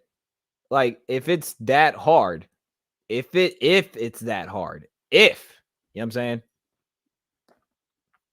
If it's too hard, because I'll tell you something, it was hard to be a Christian, but easy for Jesus at the same time. And Peter walked on water. So don't tell me I can't do what Christ does or has done. You know what I'm saying? Thank you, everybody, for tuning in tonight. This was heavy. You know what I'm saying? I got a little hot and heated. Boy, y'all let your boy. I ain't worn a snap. Y'all do realize I haven't worn a snapback in I think 3 years.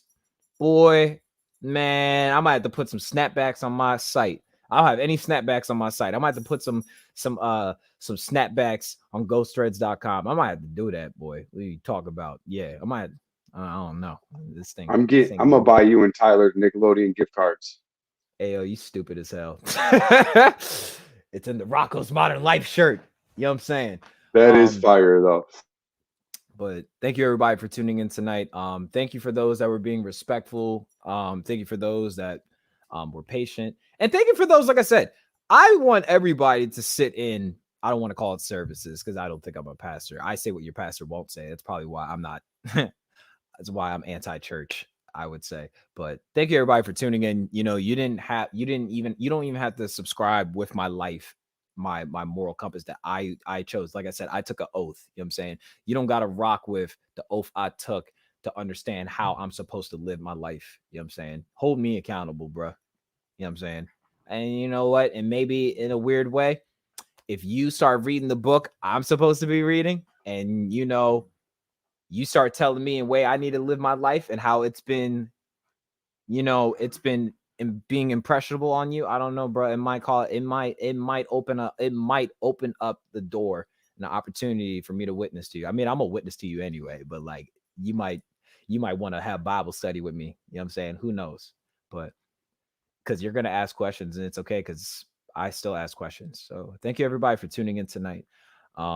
This was great. I burned a lot of calories in this seat tonight.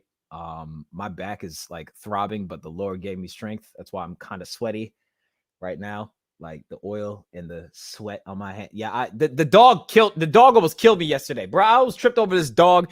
Oh, I did. I collided with the earth, and my bony back hit marble floor, and I felt it in my top lip and the soles of my feet. It hurt. You hear me? So yeah, I'm gonna hop my heating pad. I don't know if I have a podcast tomorrow. I don't really know. This was so good. I may not even need to do one, but if the Lord wants me to come back tomorrow, I'll get it done. You know what I'm saying? But always remember, you are beautiful, blessed, and beloved. Raisins do not go on potato salad. I don't know why I have to keep saying it. I feel like it's important to keep saying that. And Jesus wasn't white. You heard me. Have a good night.